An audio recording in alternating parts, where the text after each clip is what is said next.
Ron will be getting started in just a moment as we wait for folks to trickle in.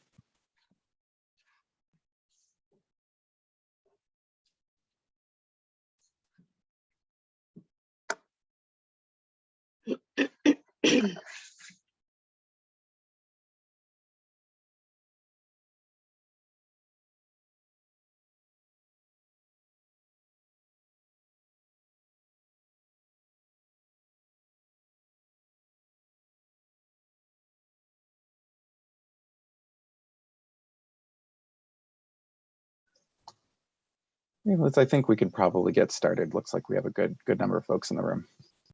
Awesome. Okay. Hello, everybody, and welcome to Costober 2021. This is a forum. Costober is a forum for discussing the latest research on costing and cost effectiveness analysis and global development impact evaluations. This is our second annual Costober webinar series. Today, we have two panels discussing the role of high quality cost evidence in impact evaluation research. This one will be cash benchmarking in programmatic impact evaluation. And that's just starting now. The second panel on measuring portfolio level costs and benefits starts at 9:15 a.m. Pacific time, immediately after this one.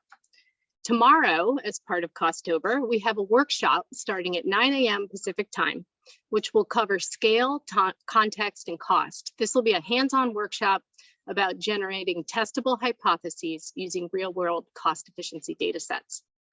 If you're interested in attending, I encourage you to register on SIGA's website, on SIGA's webpage. So first, I want to welcome our audience. Thank you for joining today's Costober events. In case we've not already met, my name is Liz Brown, and I lead the Cost Transparency Initiative at SIGA, the Center for Effective Global Action at UC Berkeley. SIGA is a hub for research on global development. Our network of scholars identifies and tests innovations designed to reduce poverty and promote development. We started the Cost Transparency Initiative in 2020 for two main reasons. The first is that development resources are scarce, and cost evidence is essential for policymakers to decide how to allocate these scarce resources between impactful programs. The second reason we started Costober, or the Cost Transparency Initiative, is because high quality cost evidence is still relatively rare in our field. As a lot of you know, we have estimated that about 1/5 of all published impact evaluations actually include any kind of cost evidence, notwithstanding the quality of that evidence or transparency. The Cost Transparency Initiative works in several ways to address the challenges and barriers to producing more and high quality cost evidence. But I'm going to focus on two that are really important. The first is our costing community of practice. This is a community of analysts that coordinates on best practices in cost effectiveness analysis and costing. It's drawn from, and methods. It's drawn from across the key organizations that are involved in impact evaluation research. So this includes 3IE, the International Rescue Committee, JPAL, IPA, Evidence Action, the Strategic Impact Evaluation Fund at the World Bank, the Economic and Social Research Foundation in Tanzania, USAID, and the Millennium Challenge Corporation. By the way, tomorrow's workshop is a product of a community of practice collaboration. It's going to be really good. The second way in which the Cost Transparency Initiative works is by creating new fora to share cost research, and that's where Costober comes in. Before I jump into our panel discussion on cash benchmarking, I want to thank Sam Fishman for his work leading the costing community of practice in organizing Costober this year. Thank you, Sam. I also want to acknowledge USAID's ongoing modest support for the costing community of practice. So, to our audience, welcome to today's panel on cash benchmarking and programmatic evaluation. I'm very excited about today's panel. I encourage you to join in the conversation by submitting your questions using the Q&A box in Zoom, and we'll share your questions with the panelists. And if we have time, we'll pause during the discussion. Next, I want to introduce our panelists. We have an incredible panel today. We have Paul Niehaus, who's an associate professor of economics at UC San Diego and co-founder of GiveDirectly. We have Florence Condalis, senior economist and economic transformation and growth research program manager at DIME in the research group of the World Bank. We have Craig McIntosh, professor and co-director of the Policy Design and Evaluation Lab at UC San Diego, and Joe Amick, senior learning and evaluation advisor at USAID, the U.S. Agency for International Development. So let's jump in. Cash benchmarking is a method by which researchers directly compare the effectiveness of traditional aid program, like a youth livelihoods training program or a nutrition program, with cash grants of equivalent value. The approach, if done well and in proper context, can be a useful policy tool for guiding the allocation of scarce resources. All of our panelists have been involved in cash benchmarking in some way, and so we'll kick off the discussion by hearing from each one of them. So Paul, I would like to start with you. Can you tell us a little bit about when you first started thinking about cash benchmarking? Yeah, sure. Thanks, Liz. I think that the sort of evolution of the way I thought about this begins with starting GiveDirectly when I was in graduate school. GiveDirectly is the largest international NGO that's specialized in cash transfers. So we're not doing other things; we're just doing cash transfers. But I think that even from the beginning, we sort of thought about GiveDirectly and its role in the world as being not just about the work that it would do, but also as a way of sort of holding up a mirror in a broad sense to a lot of other aspects of international development work, and pushing us to think a little bit about what we do and why we do it and whether that's really the best way to do things, where we might be able to do better. So I think in a very broad sense that idea was there from the beginning. We had a really fun moment. The first donor who wrote us a 6-figure check, so the sort of very early funder, was first they almost sort of threw it out, and then they said, "Well, wait a minute, I kind of like crazy ideas. Let's take a look at it." So it was a fun conversation. But he brought up this analogy, which I thought was really helpful to the index fund in investing. And so you may know this story, but the John Bogle at Vanguard, sort of back in the 60s and 70s, introduced this idea of we're just going to sort of buy and hold the market and not spend a lot of money on active management. And it was very controversial at the time. And of course, the active managers all said that's a really stupid idea. But lo and behold, it turns out that on average it does really well compared to active management. And so today, about a third of equities in the U.S. are held through index funds. And it is the benchmark, sort of the way in which, as an active manager, investment manager, you demonstrate your value add is by showing that you're, doing more in terms of generating excess returns for your investors, than your costs, your management costs relative to an indexing strategy. And so, I thought that was sort of a somewhat helpful analogy too. You think about what we do in the international development sector, there's a lot of active management. There's sort of people that take capital and think about how to design programs and initiatives and how to allocate money across those. And so, all of that could be very good, but it's a good idea to have some sort of standard that you hold it up against and say, how do we know whether the costs of all of the active management are worth it in terms of the added benefits that we get? So I think that analogy was very helpful, and we started to write about it, but let's talk about this a little bit.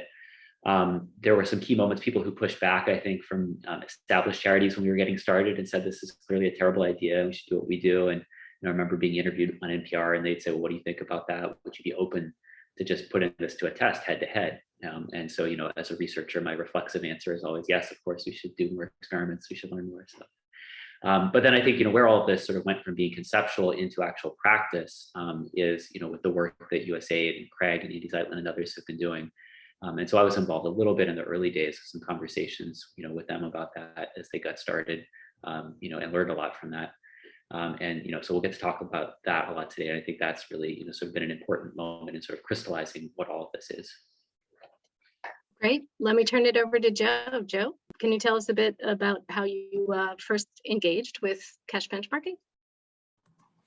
Yeah, so I currently what I'm doing is I'm one of the activity managers on the awards that with SIGA, or with the Development Impact Lab at UC Berkeley. that are implementing 5 studies. Craig is the PI on 2 of them. And so my role really has been over the last 3-ish years to help kind of act as the go-between and kind of coordinator between the academics who are doing a lot of the studies and also the folks at USAID across various missions and OUs who are funding and have interest in the studies. And that's basically been my role over the last couple of years. Great, Craig? Thanks so much, Liz. Yeah, so I'm an experiments geek, and I've been interested for a long time in trying to understand kind of how we can aggregate evidence across studies and, set up research design environments where the whole is greater than the sum of the parts. So been engaged in a number of different coordinated research projects to try to do that. And then I was lucky enough to get kind of brought on board after Paul had gotten the ball rolling with USAID to basically come in and get down into the weeds and do the nitty gritty work of actually making these benchmark studies function. So I've been working for years now with my colleague Andy Zeitlin at Georgetown and very close collaborations with Joe at USAID and a number of other implementing partners, including GiveDirectly, to try to set up these very carefully done studies that are, same population, same eligibility criterion, same cost to the donor. When you do this really head-to-head careful comparison with outcomes measured in exactly the same way across arms, what do you learn by making this comparison to cash? So I've been way down in the weeds with all of this. I think from my view down in the weeds, maybe the concept of cash as an index fund has been a little bit harder to see in the sense that there are so many different objectives in development. There are so many different outcomes that people want to see. There are so many different time frames that they think over that this kind of single unifying framework is a little bit more elusive when you see it from the bottom up. But I've been, very motivated by the extent to which the very strong and very consistent benefits of cash transfers across many studies in many contexts do really motivate the fact that at some level, evaluating expensive programs relative to nothing doesn't make a lot of sense. And this is another approach that may make more sense. Excellent. Florence, this is, okay, great. It's good to hear where everybody's coming from on the panel as a first go. So Florence, let's hear from you. Thank you.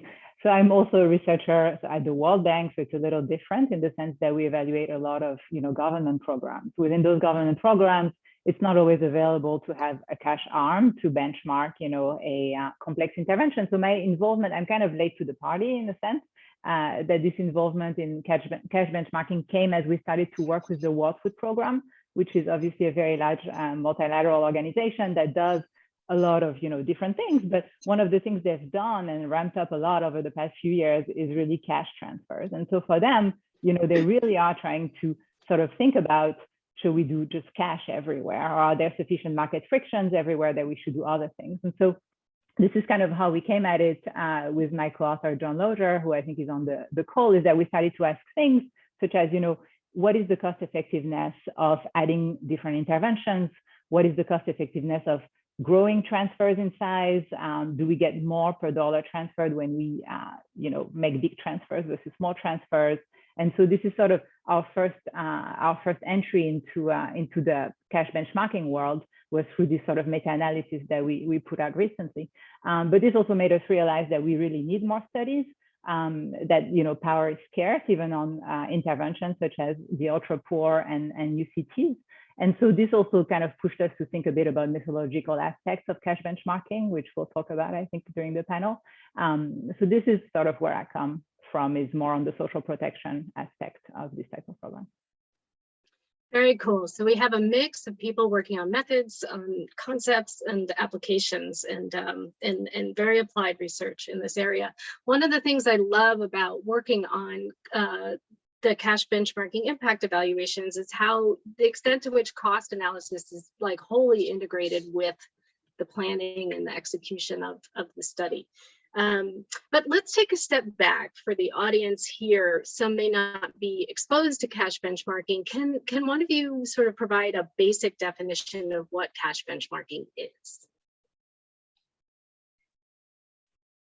I could start with a broad definition because I think other people will have more specific ones and can flesh it out if that's okay. So, I mean, the way I've thought about this is that, I mean, in the broadest sense, cash benchmarking means that there is an organizational decision-making process that prompts you to ask this question of like, when and where are we adding value through our kind of programming and our active management relative to this very simple alternative that's available of transferring money to the people that we're aiming to help. And so I think one way of actualizing that concept would be something like the initiative at USAID that we're going to hear about, where you have this systematic program of running head-to-head experimental trials.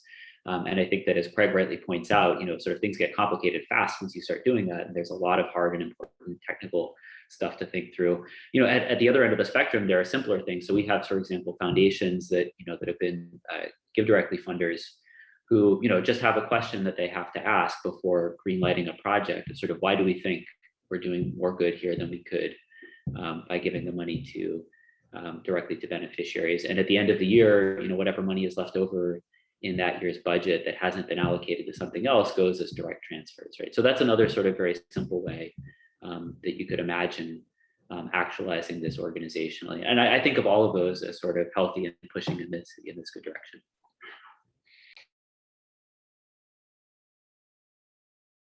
Yeah, I would just add that the way that we are defining it at USAID currently is that in a much more specific way, that it's comparing the impact per dollar of unconditional cash transfers to either households or individuals as compared to the impact per dollar of another intervention, right? So the idea that you're comparing two different types of, two different modes of delivery, both costed. Excellent. Craig, did you want to ask or add anything there about sort of the justifications for cash benchmarking? I mean, why is this, you know, why is this a viable approach? Yeah, I think there's a number of ways of motivating why cash. So one way of motivating it is, you know, this is an intervention that has been shown to work across a lot of economic outcomes in a lot of contexts and to work quickly as well. So particularly for things like disaster relief circumstances where we really care about making a difference fast, you know, this is an extremely well-documented intervention. So I think that's one reason. A totally different reason is that cash is very conformable. So when you get down into the details of trying to design any head-to-head study, of course, you need to be in an environment where you can have the eligibility criteria be the same and the timing of distribution be the same and the costs be the same. And so if you're talking about other programs like training programs or, you know, road building or the universe of other things that we might be able to think about, it's very hard to modulate their costs and their targeting in any very fine-grained way. So the conformability of cash, I think, is another strong argument, is simply it's flexible enough to be put up against other programs. And so what we've seen is when you sit down to do the hard work of doing a head-to-head comparison, you're always adapting cash to fit the other program because you can't really adapt the other program to fit cash very well. And then finally, you know, cash is easy to distribute in most very poor countries at this point in time. The rise of mobile money has been critical. The role that Give Directly and other organizations like that have played in showing that this can be done. And then obviously the COVID period has really emphasized this dimension of kind of logistical convenience that, you know, it was very difficult to run most social safety net programs during COVID. People weren't leaving their houses. You didn't want to induce them to be out working, doing, you know, let's say food for work programs or things like that. And so cash really kind of came to the fore as something that you can do in almost any circumstance. And so simply the logistical ability to do it at low cost and at large scale in lots of different environments, I think is a totally different reason. So there are many different reasons. At some level, there's no particular reason why cash is more interesting than anything else, but it is certainly more convenient than anything else as a benchmarking comparison. Very cool.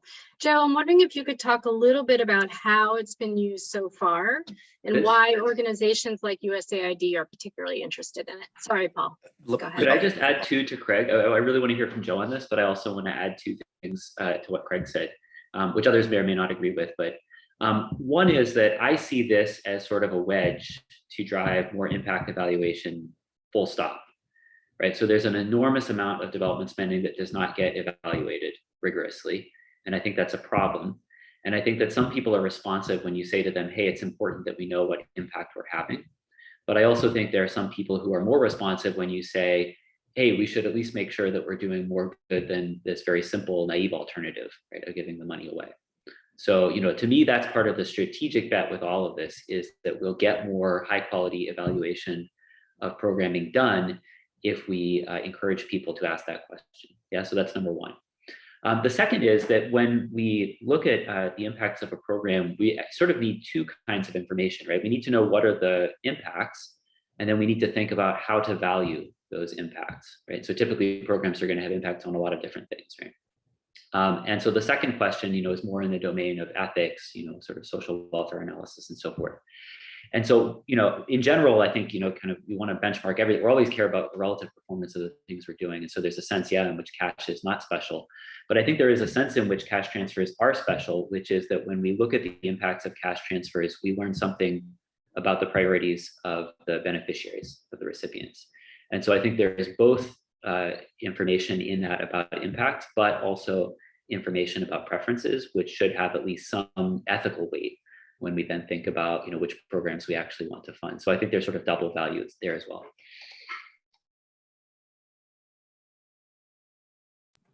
I'm sorry, Liz, could you repeat the question? I was listening to what Paul was saying and it just slipped my mind.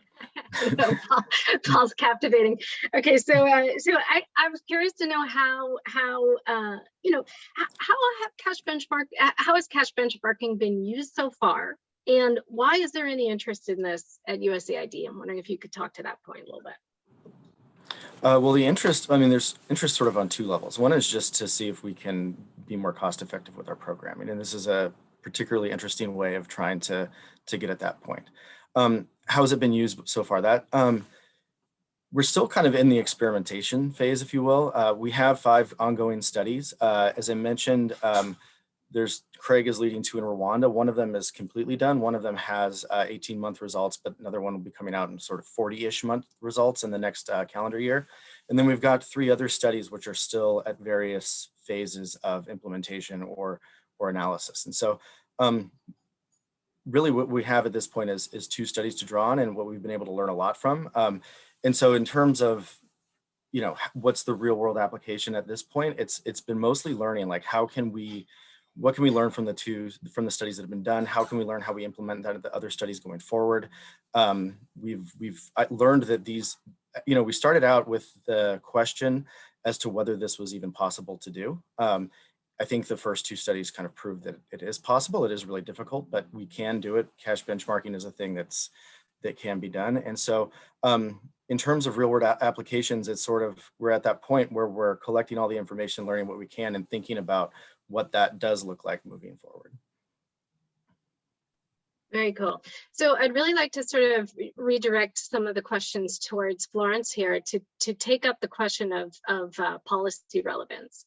So maybe I'm wondering, I'd love to get some of your thinking. I mean, how do you think about the policy relevance of cash benchmarking? And are there some important distinctions you'd like to draw between prospectively setting up a cash benchmarking arms within one study versus this whole idea of, meta benchmarking across studies in the metaverse? Thanks, Liz. First, I want to echo what has been said. I mean, I think it's really important when we measure the value of development interventions, simply not just to account for, the impact of these interventions, but also to think about, are these impacts being achieved cost effectively? And so then sort of thinking about what's a useful benchmark, I want to really, take a stand for UCT, for cash transfers, and say, from our study, from our meta-analysis of cash transfers, we find that they're extremely cost-effective across lots of contexts in a very homogeneous way. So if you give, a unit of transfer, per unit of program cost, you increase consumption by 1.44 units at a 3-year horizon. So this is ignoring anything else that happens beyond that time horizon. And so I think, as development practitioners, economists, increasing consumption is something we all want to do. And so this is like super powerful. So maybe we shouldn't just say, cash is just something. It's actually it's a very powerful intervention in and of itself. At this point, I think what's useful is, of course, we don't just want to shift consumption. And so, I think UCT has been shown to raise other outcomes. And so from a policy relevance standpoint, those other outcomes may or may not be raised with the UCT. So I think it's important. I think this is something that people have criticized cash transfer for. Okay, if we are cash benchmarking a very complex interventions, are we doing justice to this complex intervention? And I think, to me, as in terms of policy relevance, this is less about running a horse race between cash transfers and other interventions. This is more like about structuring policy decisions, right? So it's more about programs I'm involved in as a researcher. It's less to do the cost-effective thing. It's more to be able to compare what we're doing with a more complex intervention, how we're, perhaps shifting an outcome of interest more through this complex intervention than with a cash transfer, but being able to price that shift, right? So being able to say, when I shift, say, mental health by a standard deviation, this is what I give up in terms of consumption. And so kind of making these trade-offs in a very explicit manner, as opposed to, sort of the black box of, oh, this is a control, this is what happens when we give this CDT plus intervention. And so I think this is sort of less saying, oh, UCTs are going to be sort of stepping in and taking over development interventions. That's not the idea. The idea is just to bring information so that when we make policy choices, we can price them. And I think, not having these prices is dangerous for development in general. So this is, I think, for me, the policy relevance of this benchmarking exercise. Do you think that, just to kind of follow up on that, I think it introduces this idea that there is an opportunity cost to every program one could potentially invest in. And I feel like policymakers understand that implicitly, but do you think that this adds value, and is the explicit sort of ability to price that out, or to, understand the impacts more precisely? Is that something that resonates with policymakers in your experience? I think it does. I think it does. I think it's also not true that policymakers always want to do the most cost-effective thing. So I don't think, again, if we run this horse race, of course, and we may end up in a world where we think cash should always be done. Now we know there are market frictions, so we know that it might be an institutional friction. So cash is not necessarily going to build roads in the presence of those frictions, and so. I think we're all aware of that. I think policymakers more than anyone else are aware of that. And so when they see the pricing, I think what they're able to do is internalize these trade-offs. And so I think as for a Minister of Finance, having a clear idea of, this is my budget, this is how I'm going to allocate it. When I allocate it to cash transfers, this is what I get. When I allocate it to roads, this is what I get. Is super powerful, right? Every program needs to be justified to a Minister of Finance somewhere. Against some sort of benchmark cost effectiveness. It's not always based on rigorous evaluation, because these evaluations are not always available, but it's still the notion of cost effectiveness is always there in those decisions. And so having this pricing can be really powerful, in my opinion and in my experience. So I'm kind of now moving on to sort of practical research terms. I want to kind of dive in a little bit more into what's involved in setting up a cash benchmarking study. We can kind of, I think Florence has distinguished sort of this idea of prospectively setting up cash benchmarking arms, and the program models for delivering cash could vary. But I'm kind of curious, how can we compare cash against multi-year development interventions, and what are the the risks? Craig, I'm sort of gearing this question towards you. What are the risks of making that comparison in the first place?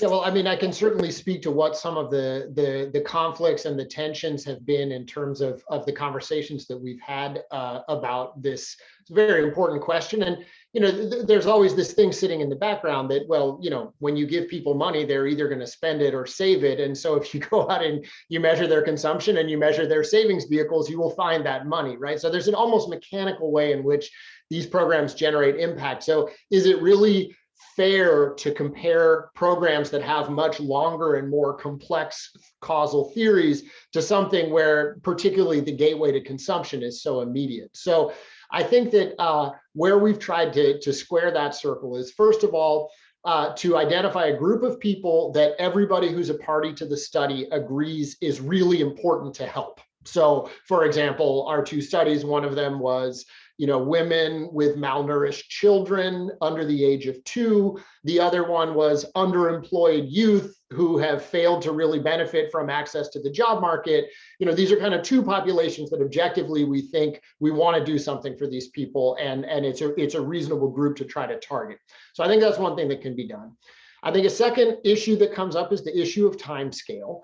And so the typical concern there is that, cash is likely to move outcomes quite quickly, particularly on the consumption side. And it's not always very easy to tell the difference. For example, with youth who are investing in business stocks with cash transfers, you come back and you find that their consumption is still higher later. Are they basically just dissaving cash that they have invested as inventories in their business as a form of savings, and they're just kind of, selling those down over the course of time on a pathway that gets them back to where they would have started? Or have you sustainably shifted them onto a different trajectory with their businesses, right? So at some level, you can attempt to do this with careful measurement, but the real answer to that question is to study people over a longer period of time. And so you've got your sort of shorter term check-in to see, were you effective in pulling people out of poverty quickly? And then you've got these longer term measurements to try to understand the durability and the sustainability of these different interventions. So, we're fortunate, as Joe mentioned before, to be able to we're actually in the field right now doing a kind of 3.5-year follow-up with that sample of vulnerable youth. And I think that that's going to be an important window on that. And then I think also, as has been mentioned several times, I think, Florence put it extremely well, that there's this thing that you can kind of think of as like a trade-off ratio, or almost like an elasticity between outcomes. And we care about lots of things. We care about consumption. We care about child malnutrition. We care about savings and assets and debt reduction, et cetera. So, it's very rarely going to be the case that a single intervention improves all of those in a superior way. And I think we may have a predisposition to think that cash is particularly going to move consumption and asset-based outcomes quickly and well. So then if that's the case, then it's very important to agree, I think, a priori, before you start the study, that you're looking at a broad enough set of outcomes. You're sort of setting your lens wide enough that you're really getting a clear picture of those other things that are central to the theory of change of the non-cash arm, that at some level you would actually really only think of cash as being instrumental to moving those outcomes. For example, child malnutrition in a sample of households with malnourished kids. I don't necessarily care that overall household consumption has gone up. I really see that as being instrumental to improving the nutrition of those kids. So I think, the combination of getting the sample right, the time frame right, and the blend of outcomes right. This is not about prejudicing one thing over another. It's about getting a rich picture that can tell the whole story across all of these outcomes. Then I think one can hopefully get to a place where there is a satisfying picture, again, not necessarily that one horse has won the race, but that you've come out with a kind of a nuanced sense of what the relative benefits of those different interventions are going to be across outcomes, across times, and across beneficiary groups.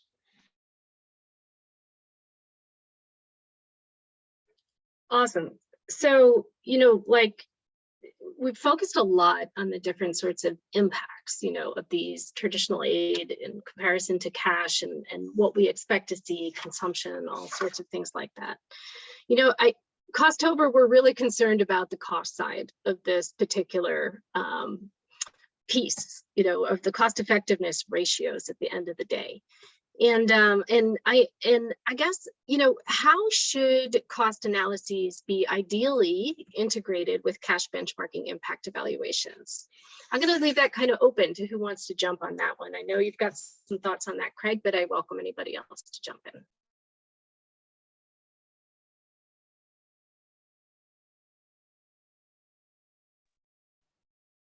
I'm happy to take a stab.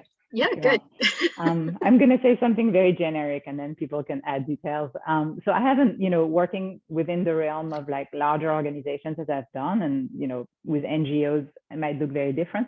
The thing is, everything gets procured pretty centrally. So if you're running an intervention, say a training for farmers, there's a procurement trail of that activity. Typically gets outsourced to some, consultant, something. So there's a clear paper trail of how many villages are covered, what's the cost, etc. Everything goes through a procurement system, and then you can just through their, admin portal kind of download data typically. And so that makes things a bit easier on sort of the big cost stuff. What's harder, and I think others might touch on more precisely, is costing then all that's sort of fixed costs. So, that you have the procuring of goods and stuff, that's variable cost. And then you have the fixed cost, which is, okay, how much time gets allocated to this intervention from, say, the staff in the organization, the staff in government. And that's really hard to account for. So I think what we've done, and I'm definitely not a best practice sort of person on this, but what we've tried to do is be really, really rigorous about the terms of reference of the intervention before we set out, so that everyone knows sort of what's the expected time in the field, et cetera, and then try to keep a paper trail of how that's moving as the intervention gets rolled out. But I don't think I have a lot to say about that. I have more to say on the cost of the actual data collection, maybe a bit later in the conversation. Oh, I'm curious to hear about that. Is that of the effort of collecting the cost data? Because I get that question all the time. No, I meant more the survey cost. So maybe. Okay. Craig, I'm wondering if you want to add to that. Yeah, I mean, really, Liz, you should be answering this question, not asking it, because you're the one who's done most of this work. So, I mean, I'll maybe just reflect some of the pain that you've been through in this process, if I understand it correctly. So, I mean, again, cash is the easy thing to cost, right? Not to say literally simple, but much simpler than other things. And indeed, we've ended up with GiveDirectly basically building these synthetic cost models that have allowed them to say, okay, imagine that we were working at the scale that the national implementation of the comparative program was working at. These are what our costs would have been had we been operating in that way. And because it's a well-run organization and it's doing a relatively simple thing, it's able to build these very scalable cost models that can be pointed at a lot of different counterfactual scenarios. So again, the costing side with cash is fantastic. The costing side with the in-kind interventions is just a mess, right? And it's nothing particularly different than any costing exercise of any in-kind intervention. But let me just kind of quickly run through some of the things that we've hit. So first of all, lots of problems about how you amortize costs. When you're studying a small group of people who are a subset of a national program, how do you amortize national costs over the study sample? When you're studying 1 year of a multi-year program, how do you amortize costs over time in terms of the startup, let's say curriculum development for training programs, that has to be amortized. Obviously, there's a ton of issues around, overhead, managerial costs, international staff, offices, right? So those are all issues that I think are very normal costing problems, and we tend to not deal with them very well and kind of bury the bodies, and it's kind of harder to bury the bodies when you're making these very direct head-to-head comparisons. I think one issue that we've ended up spending a lot of time thinking about that wasn't obvious to us before we began is the way that compliance plays into costing. Because when you run a cash transfer intervention, everybody takes cash, right? So you end up with effectively 100% compliance in the cash arm. Now you're comparing that to another intervention where compliance rates are not 100%. And in many cases, there are many subcomponents to those interventions, each one of which has a different compliance rate. So trying to figure out how to incorporate non-compliance in the way that you cost, because the benefit that you're measuring is benefit per study individual. And almost any organization on earth is going to naturally come up with cost per beneficiary, which is effectively the 100% compliance cost. And so trying to walk back and forth between those two numbers and how to correctly reflect non-compliance in costing, this is an issue that we've all spent a lot of time thinking about on the impact side, and how to use intention to treat and how to design experiments that aren't biased by non-compliance. And I think that there has not been symmetric thinking about this on the costing side. And when you're doing head-to-head comparisons, it's something that really jumps out as an issue that you have to deal with very carefully. So definitely the problems in costing are almost always on the non-cash side of these comparisons. That makes a lot of sense. I mean, I think I just want to add to that a little bit. I mean, I think we've started to think in the direction of kind of identifying the cost per impact and having a much closer alignment between the impact and the cost to actually drive that impact. And so we're interested in getting a lot more precise about like what are the identified costs that should be included and excluded.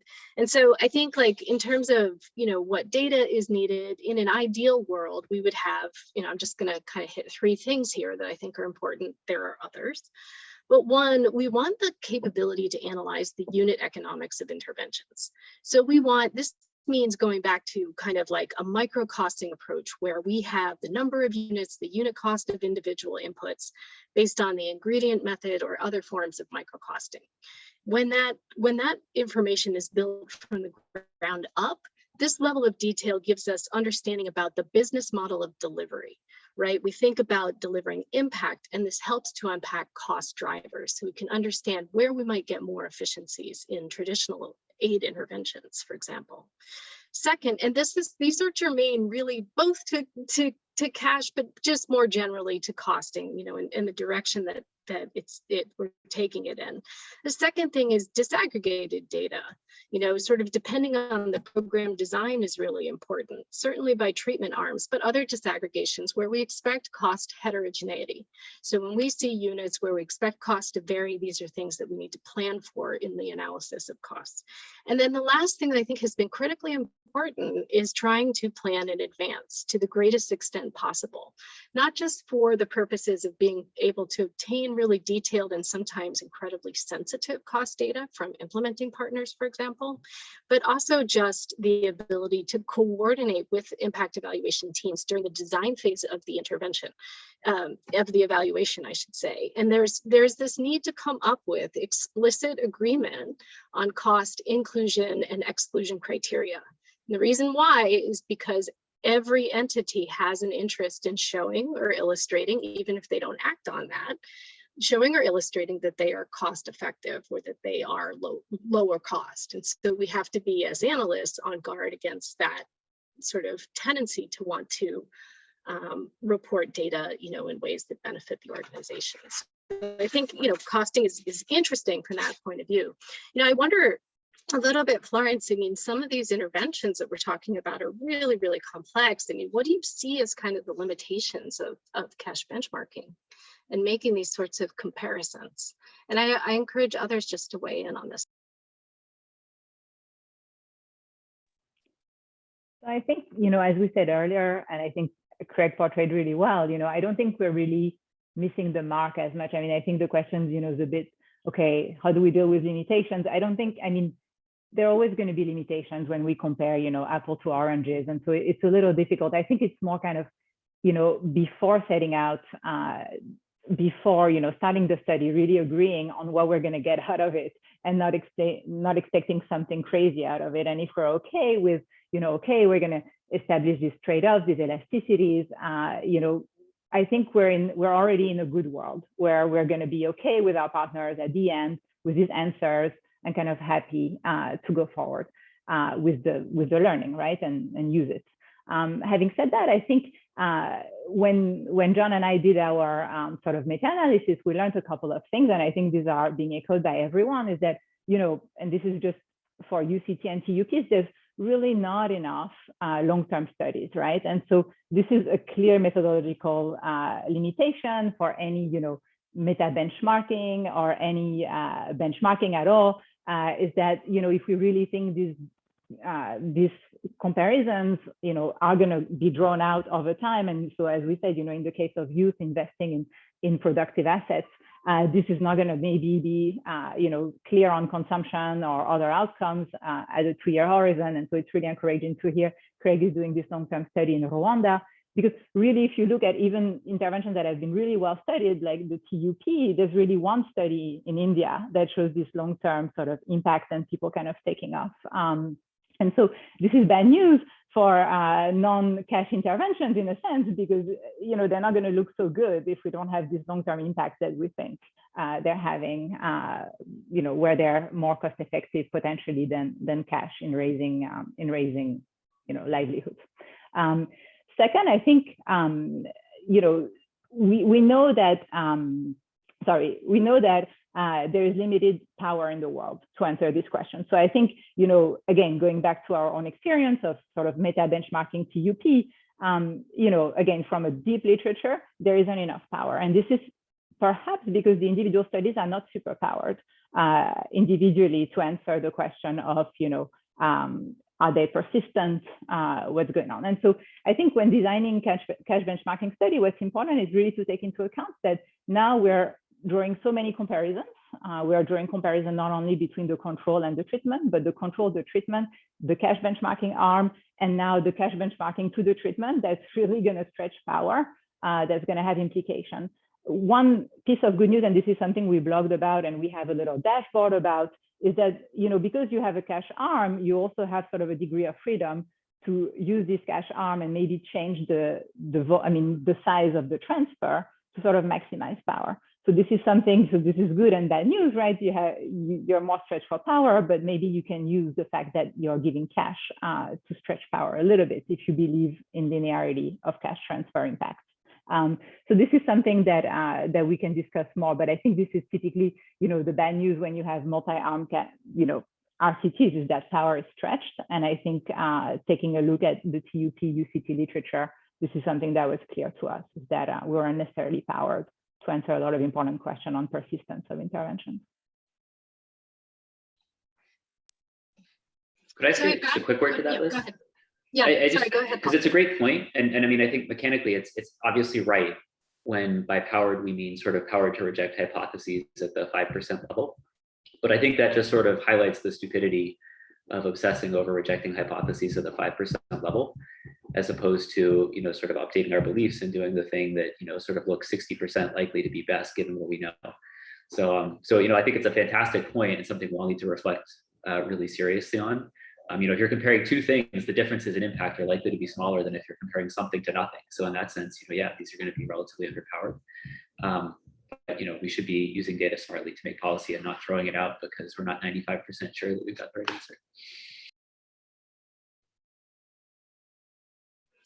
We've got a couple of questions that have come up in the chat. There's a question from that I want to hit now, if we just take a moment to do that. So one of the questions from Daniel is, what are the alternatives to distributing cash in settings of ongoing conflict where receiving cash may make recipients targets? I'm wondering if any of you has any thoughts on that.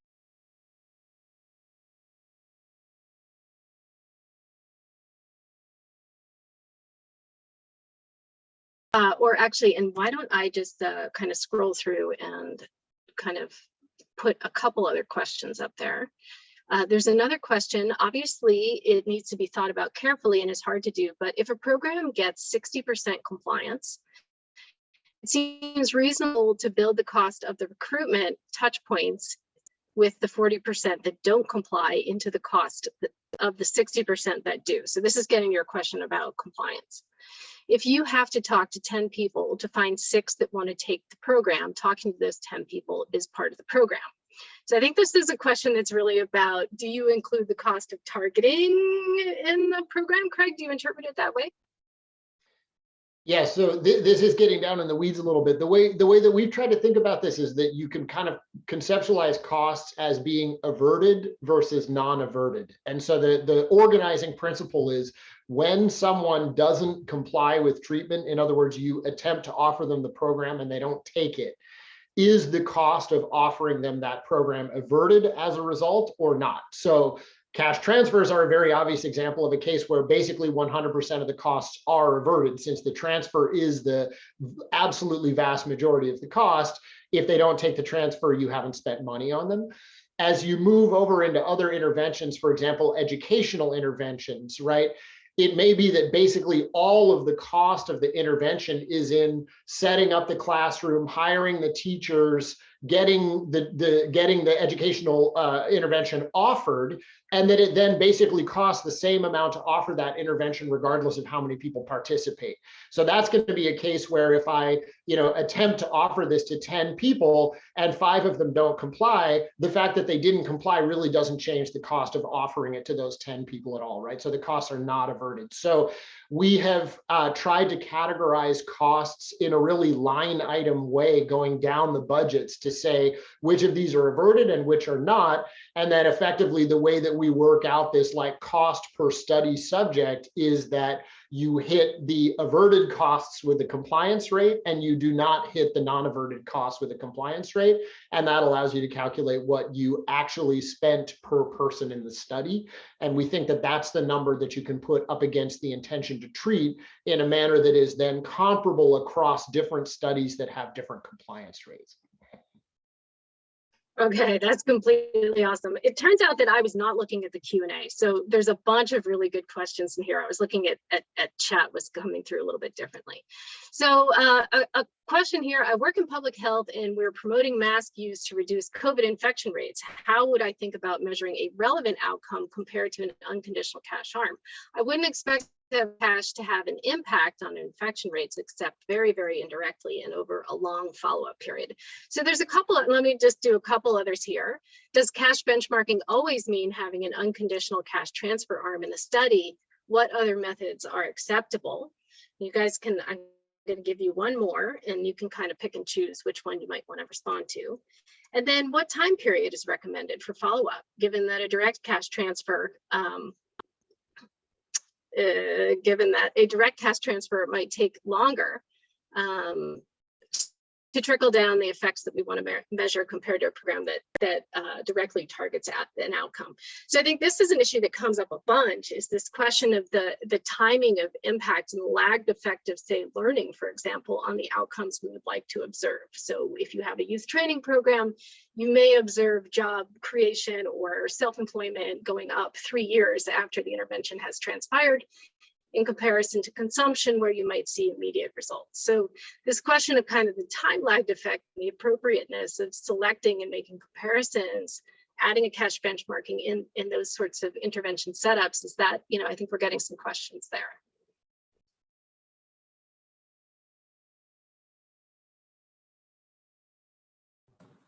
Anyone want to tackle that one? Yeah, so I can take one of those. I mean, in terms of the fact that you expect impacts of different types of interventions to roll out in different ways across time, that's definitely true. The way that you kind of have to deal with that, at least the way that we deal with it with USAID, is we do have a lot of conversations at the beginning of these projects with the researchers, with the various implementing partners. We discuss the various theories of change and we try to figure out what those different rollouts look like, what those causal pathways look like, so that we can identify points in time when it's appropriate to actually do the follow-up surveys and to kind of get at that.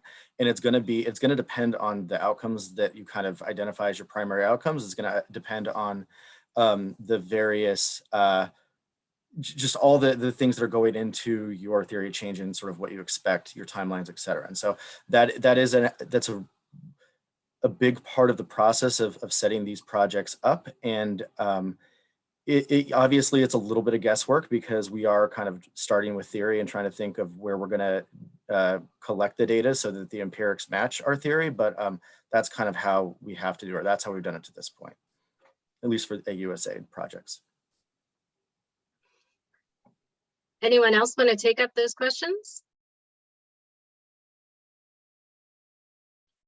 I think there's another question, like here's a Liz favorite question. So, you know, as Craig pointed out, development programs often have many and sometimes competing goals. Do you find that cash benchmarking and cost effectiveness analysis generally helps clarify the goals that donors are trying to optimize? Or do you find that donors marginalize cost effective analysis, citing kind of those other goals? I think this is something about, you know, what is the importance of cost effectiveness analysis to the policymaker? How is that information taken in? Is it used?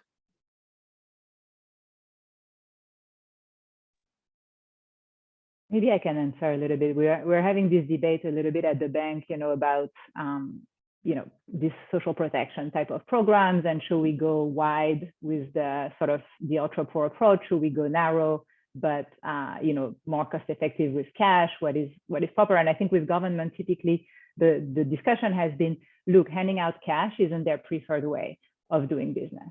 And so then you know, we're in a world where having in hand those cost estimates and being able to say, look, you know, if the programming costs are going to be super high, this is, the trade-offs you're making. And so this is in a world where there's a strong stigma against cash transfer, being handed out by governments, although we can discuss whether the stigma has gone since COVID kind of pushed that to be one of the main, social protection responses by most governments across the world. But in any case, this is still, something we hear in this conversation is, oh, we can't just hand out cash, we're the government, we have to do more. And I think, so yes, there's a marginalization a little bit of these results, but I think, again, that if anything, that was always happening. And I think having the pricing and being able to really be explicit about this trade-off has helped the conversation and has forced people to pay attention, not having, just having philosophizing ideas about, oh, we could be more cost effective isn't as powerful as having a price tag of these trade-offs. And so this is, again, within the narrow view of social protection programs. Of course, cash benchmarking can be used for other types of programs and so on. Excellent. Thank you, Florence. Okay, one last question here. Is the main difference between in-kind and cash that cash has homogeneous, externally valid impacts, while in-kind crucially depends on local implementation quality? If that's the case, are we not in a situation where 10 benchmarking studies would produce 10 different results with no possibility to agree on a policy?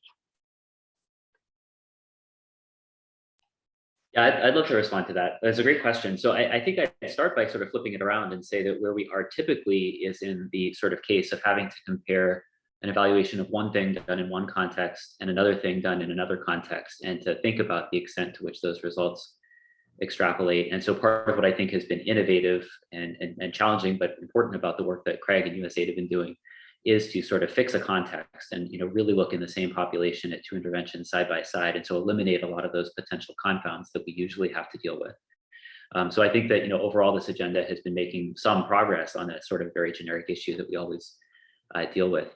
The second thing is just in terms of expectations about how things would different. I think you're going to expect to see things, cash and other sort of in-kind interventions have heterogeneous impacts, but in different ways. And I think it's very helpful and important to think about those. So in-kind interventions tend to be more targeted, more restrictive. And so I think there you're going to see impacts that are going to be bigger or smaller depending on how well suited the intervention is for the context. So a very simple example would be if we give insecticide treated bed nets to people, those are going to have a huge impact in places where there's a high rate of malaria prevalence, and very little benefit in places where it's low.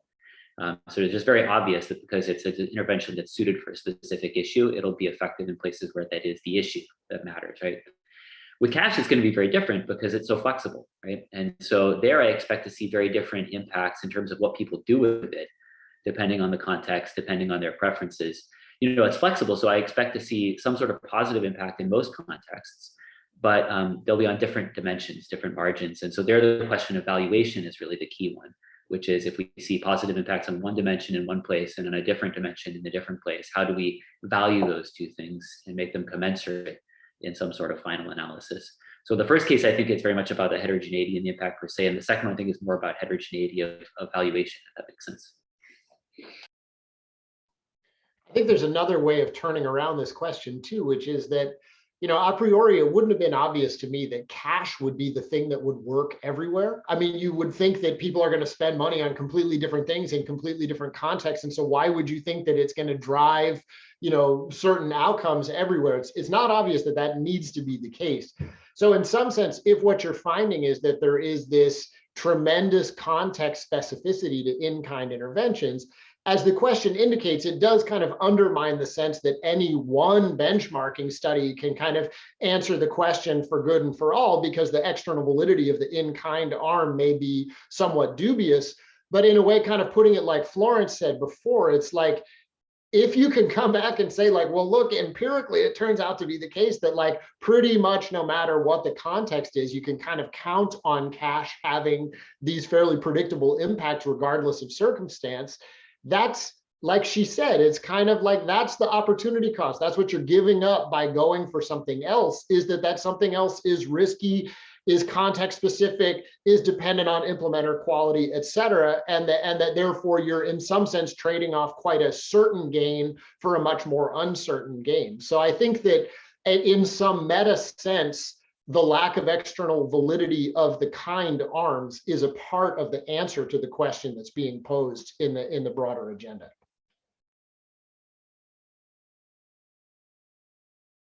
Very cool.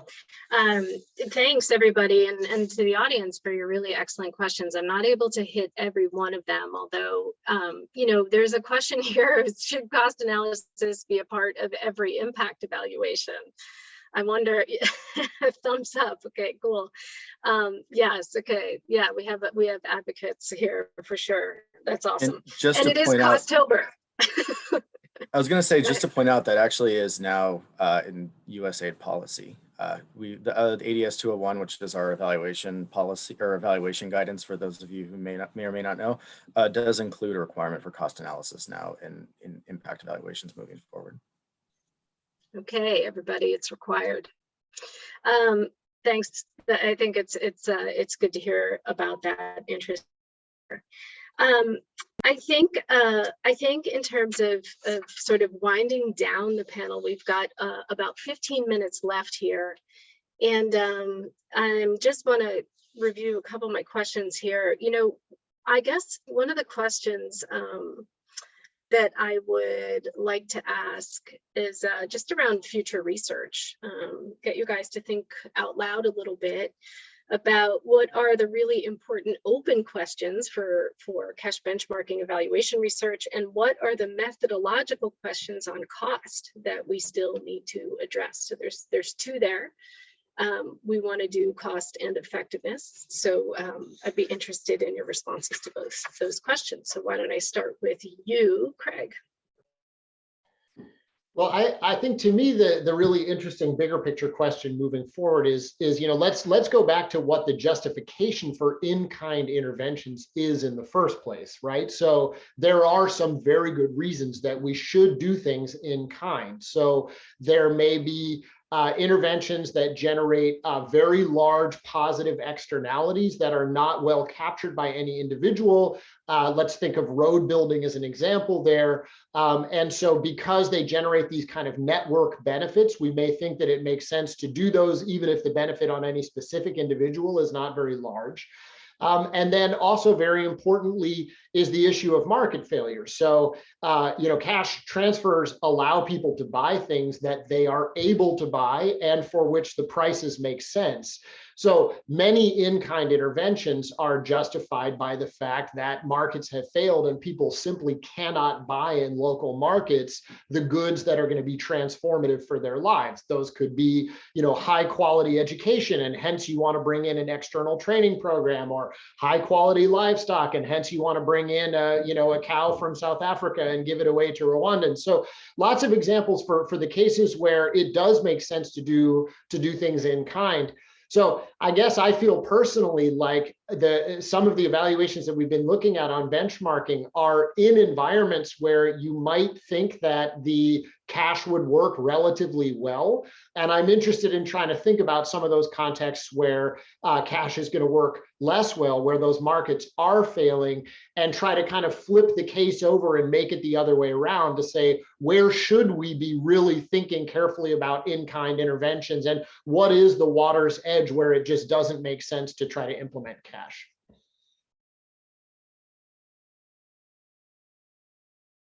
What do you think are future directions here? I could say a word to add to. We've heard about how difficult and challenging it is, and so I'll just add to the list of challenges. So I think that not just for benchmarking, but for experimental program evaluation in general, the sort of issue of the impacts you get at scale, the sort of indirect effects of programs, is one we have not fully grappled with. So obviously huge progress, Nobel Prize in 2019, lots of good that's come from it. I'm very excited and supportive. I think there's this deep tension between the fact that to identify impacts, we need this assumption, right, that the sort of people that didn't get the intervention weren't affected by it. And then all of the models that we use as economists to understand the world say the exact opposite, right? They say that everybody is affected by everybody else because we live in these complex interconnected systems and markets and networks and so forth. And so, I think there's some narrow goals for which you can sort of argue that we don't have to worry about it. If I just want to know what were the impacts on the person who got the intervention, I can say I think that the impacts on the other people individually were small enough that we can effectively ignore them. But collectively, if you add that all up and say what were the sort of total impact on everybody who was indirectly affected, they could be quite big. And with cash transfers in particular, I think there's this very mechanical sense in which, if you give somebody $1, they're going to spend $1. And so somebody, that dollar is going to show up somewhere in someone else's ledger. And so, that doesn't mean that they benefit by $1 in welfare terms, but, there's a very mechanical sense in which the sort of indirect effects of this have got to be as big as the direct effects.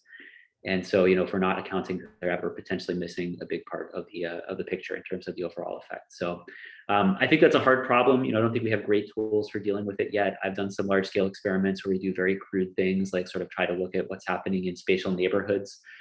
Craig and co-authors have a paper where they sort of provide some results and some thinking on how to optimally design experiments to deal with this. There are a few sort of ways of doing this that are a bit more theory informed, sort of using measures of market access that are well motivated in the literature. But just in general, I think that we are sort of in the early stages of trying to develop practical ways of dealing with this issue. So I see that as one big frontier. And then there's also a cost angle to that I'll highlight, which is that in many cases, we care about the fiscal externalities of the programs we study, right? So the true cost of a program is not just the kind of ledger cost to the government on the books of rolling it out, but it also includes any indirect impacts that has, which could be through effects on participation in other programs. It could be through effects on tax revenue from a whole variety of taxes and user fees the government collects. And so actually a lot of the sort of modern thinking in public finance over the last few years about how to think about program evaluation has really drawn attention and focus to that, saying that's often the key thing that we need to measure are those fiscal externalities in order to be able to value programs. But in the development space, I don't think we've had, I can't think of good examples of sort of evaluations that have systematically measured those. So I'd say that's another challenging but exciting frontier for us on the cost side. Thanks for that. Those are really good points. Joe and Florence, I'm going to ask each of you to weigh in as well. Sure. There's sort of three bins, if you will, to kind of answer that question. There's a little bit of overlap, and Craig's already touched on one of them. So sort of from the implementation side, like future research on kind of how we can do these, like lift the management burden, if you will, right? Because they do require a lot of coordination. They require a lot of different people all working together towards the same goal. And if there's any way to kind of like figure out how to do these research projects in a way that either minimize costs, minimize that management burden, et cetera. So that's sort of one sort of thought. The other one is kind of the interaction between some of these in-kind interventions and between cash, because just to kind of pick up on what Craig was saying, like there is, cash isn't, when you give cash transfers, it's not solving everyone's problems, right? Like you might reduce whatever indicator that is you're looking for, but there are still going to be people in that population that you were trying to help that still, for whatever reason, were not able to sort of fix their problem, if you will, with that cash transfer. And so there is going to be some need for in-kind or other kinds of programming on top of that, right? And so kind of where is that kind of line? What do those two different populations look like? And kind of, what are the interaction between those things, and sort of learning and understanding a little bit more about how those dynamics are playing out in the real world would be quite helpful. And then kind of the third thing, which has kind of been alluded to already about the homogeneity of some of the results from cash transfer studies is, do we need to be doing head-to-head studies in every single case, or are there some outcomes where we could, develop some sort of meta-analysis or whatever that could give us the same kind of insights, or maybe not quite as good of insights, but good enough insights to make decisions for certain types of outcomes. And all three of those things kind of seem like open questions at this point to me that would be worth learning more about. Great, Joe. Thank you for that. Florence, I'd love to hear your thoughts on this future areas for research and open questions on cost and impact and cash benchmarking. Thank you. I think, just a simple thing that I think we've all said is more longer run studies are needed in a lot of cases. And so that's an exciting, agenda in and of itself. And hopefully, USAID and other donors are excited about, funding more longer run, surveys of these programs. I think I really echo like what Craig said about, market failures, and particularly not just market failure, when market fails, in humanitarian context, but also, you know, one thing that we're starting to think about is, you know, school-based programming. And, you know, kids don't have agency over how the cash gets spent in a household typically.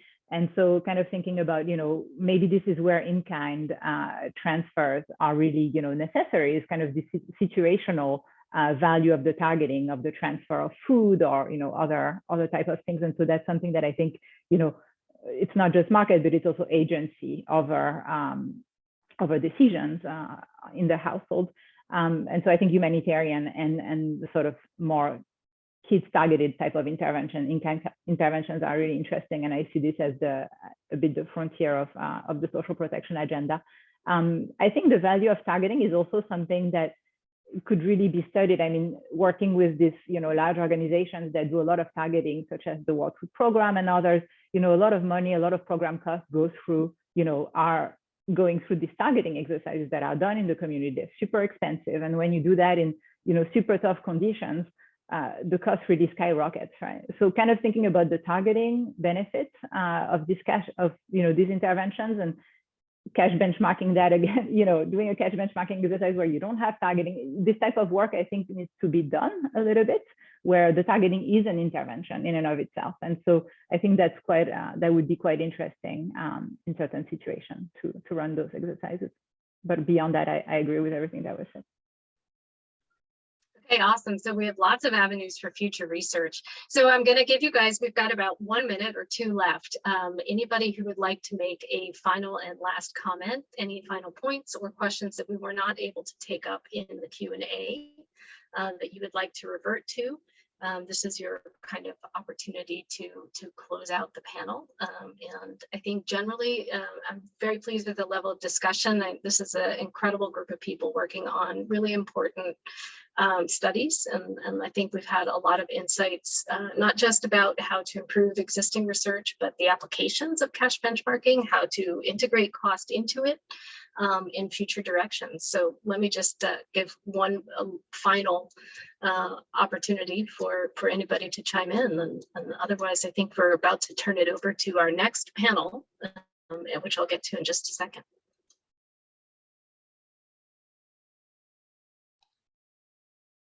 I'll just say a quick word to Mark's question, because I like that one about whether we have data on recipients' preferences, which I think is great. And that's really sort of I would love to see a world where there's much more of that, right? Where we're sort of not just asking in a technocratic sense, what are the relative impacts of these things, but also if people were given the choice, you know, and that's wonderful, because that then sort of creates pressure for aid organizations to communicate the value that they want to deliver to beneficiaries, and sort of in a sense market to them, which I think would be great. So Mark, I think there's very little where sort of it actually mattered, sort of high stakes. We've done a little bit in India, which I can share with you, food versus cash. There are a few that do hypothetical, and there's some interesting patterns there. I definitely think you see in some of those data, for example, that like people want their government to provide public goods.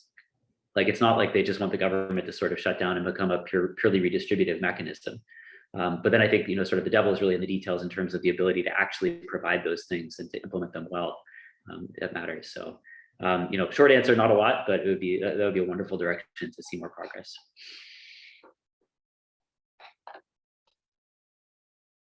All right. Well, great. I want to thank each and every one of our panelists. Thank you so much. This is a fantastic conversation.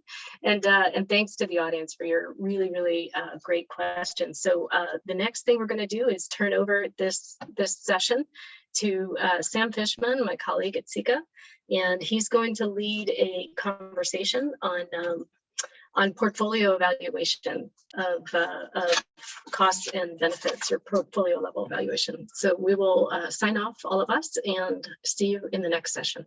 Thanks, everybody.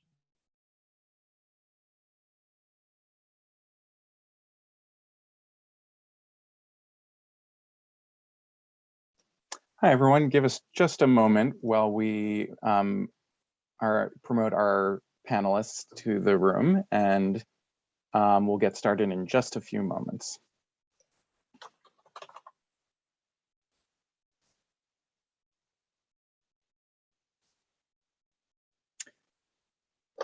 Great. Thank you so much, Liz. That was a really fantastic discussion. I'll just introduce myself really quickly. My name's Sam Fishman. I'm a program manager at the Center for Effective Global Action, where I help Liz manage the Cost Transparency Initiative, which works to study and improve the market for producing and using cost data and establish best methods and tools. I also run our costing community of practice, which Liz already discussed, and which is helped organize this event, and we'll be organizing our workshop tomorrow. And we organized this panel with the aim of starting a wider discussion about portfolio level costs and benefits, and why foundations, bilateral agencies, other development organizations, or private sector actors even might want to consider portfolio level cost benefit evaluations, and how to go about doing this and what this even means. This kind of emerged in part because SIGA started seeing demand from donors in our network for doing this, for helping us understand what the trade-offs are in investing in different types of interventions, and how to really assess interventions at a higher level, at a portfolio level, when you have and to do that in a way that considers the need to invest in a wide range of interventions, many of which might fail and some of which might succeed. So there's a lot of questions that I think are going to be really relevant for a wide range of organizations, and we have a really great panel here to help discuss this. So let me quickly introduce the panel, and before introducing, I'll just note, like the last session, folks are welcome to ask questions in the Q&A box. I think I'd recommend putting them in the Q&A over the chat, and then we can we'll try to answer them as best we can at the end of the session, and we might be able to answer a few throughout as well. So without further ado, I'd like to introduce our panel. First, we have Ravi Gurumurthy, who is the Chief Executive Officer at Nesta. Ravi joined Nesta in 2019 and has since focused on developing a new strategy for the organization. He's published a 10-year plan that aims to improve the lives of millions through mission-led innovation. Ravi previously founded and led the Airbell Innovation Lab at the International Rescue Committee, where he was responsible for designing, testing, and scaling products and services for people affected by crisis over 40 countries, from reducing acute malnutrition to expanding employment for refugees. Next, we have Milind Thomas. Milind is a young professional economist at the Asian Development Bank. Milind joined the ADB in September 2020 and has a decade of experience in design, implementation, and evaluation of development innovations from previous positions at USAID and Results for Development. His work includes agriculture, development finance, education, health, nutrition, sanitation, and urbanization projects with geographic focus in Southeast Asia. And finally, we have Nzinga, who is a senior director of analytics at the Global Innovation Fund, with over 10 years of experience conducting research in the field of development, agriculture, and labor economics. Nzinga's research projects have explored the measurement of food insecurity, the dynamics of poverty, the role of social safety nets in helping households escape poverty in rural Ethiopia, and the effects of international immigration on labor markets in developing countries. I'd like to start us off by just doing a quick round robin to get a sense. I've already given a little bit of an introduction where you all come from, but maybe tell us a bit more about your organization and that you work at, and how you started. And as that can be kind of the first part to this, and then as a second part, maybe tell us a little bit also about how you've used portfolio level assessments or thought about cost benefit more broadly at a portfolio level in your work. And I think we can maybe let's start with you, Milind. Sure, thanks. Thanks, Sam. So I work in the Economic Research and Regional Cooperation Department of Asian Development Bank. And as the name suggests, we do thematic research for our member countries in Asia and the Pacific. But a big part of our jobs there is to assess the economic viability of project loans. So we review cost benefit analysis of projects in all sectors, from agriculture to education to transportation. So I would say the main overlap between my organization and today's panel is on the application of cost-benefit analysis to development projects. But before joining ADB, I worked with USAID as a grad student at Georgetown, and my experiences working with staff and grantees of USAID's development innovation ventures are probably even more relevant to the topic at hand. So do you want to hear from the other panelists on their organizational background, or should I mention a bit on the second question? Maybe just like mention, it would be great to hear just a little, just a little bit about, about it, and then we can get into more detail. In a moment. So I'll just mention a little bit about the experience with USAID. So my colleagues and I conducted a portfolio level cost benefit analysis of the Development Innovation Ventures portfolio. And there were 41 innovations that DIV supported between 2010 and 2012. So now here we are in 2021, and they've had about 10 years to scale. So over the past few years, we've been developing this working paper that assesses the social return on that portfolio of innovations. And just in a sentence, at the most basic level, we basically just did innovation units distributed times net social benefit per unit distributed, and then divided that by the total cost of investment. But we can get into the details more as we go. I'm in my first post-PhD job, so I don't have a wealth of experience. So I'm going to keep coming back to this DIV example throughout the panel. Thank you. Great, thank you so much, Milan. And I'll just note this DIV study, whether you have a wealth of experience beforehand, it was a large inspiration for this panel and is really great work. So I think we'll have a lot to talk about.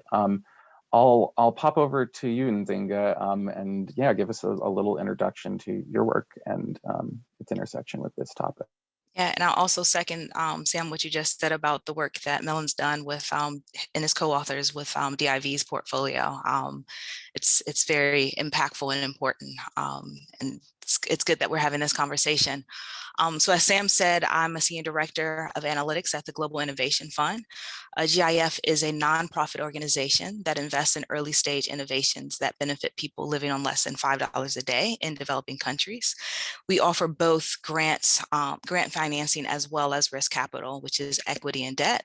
However, we are an impact first organization. We are sector agnostic, so we've invested across a number of different sectors: health, education, transportation, fintech. We're kind of all over the place with the common theme of benefiting poor people in poor countries. I'll jump into what we've done in terms of assessment at the portfolio level. First, I'll start off with what we do at GIF in terms of, as I said earlier, we invest in early stage innovations. And so what that means is that for many of the innovations that we invest in, they're really not going to start generating value until, sometime out into the future as they refine their business model, as they demonstrate impact. And so at GIF, we've come up with a methodology called Practical Impact, developed by our Chief Analytics Officer. And so what we do is we forecast out the expected benefit of our innovations out 10 years.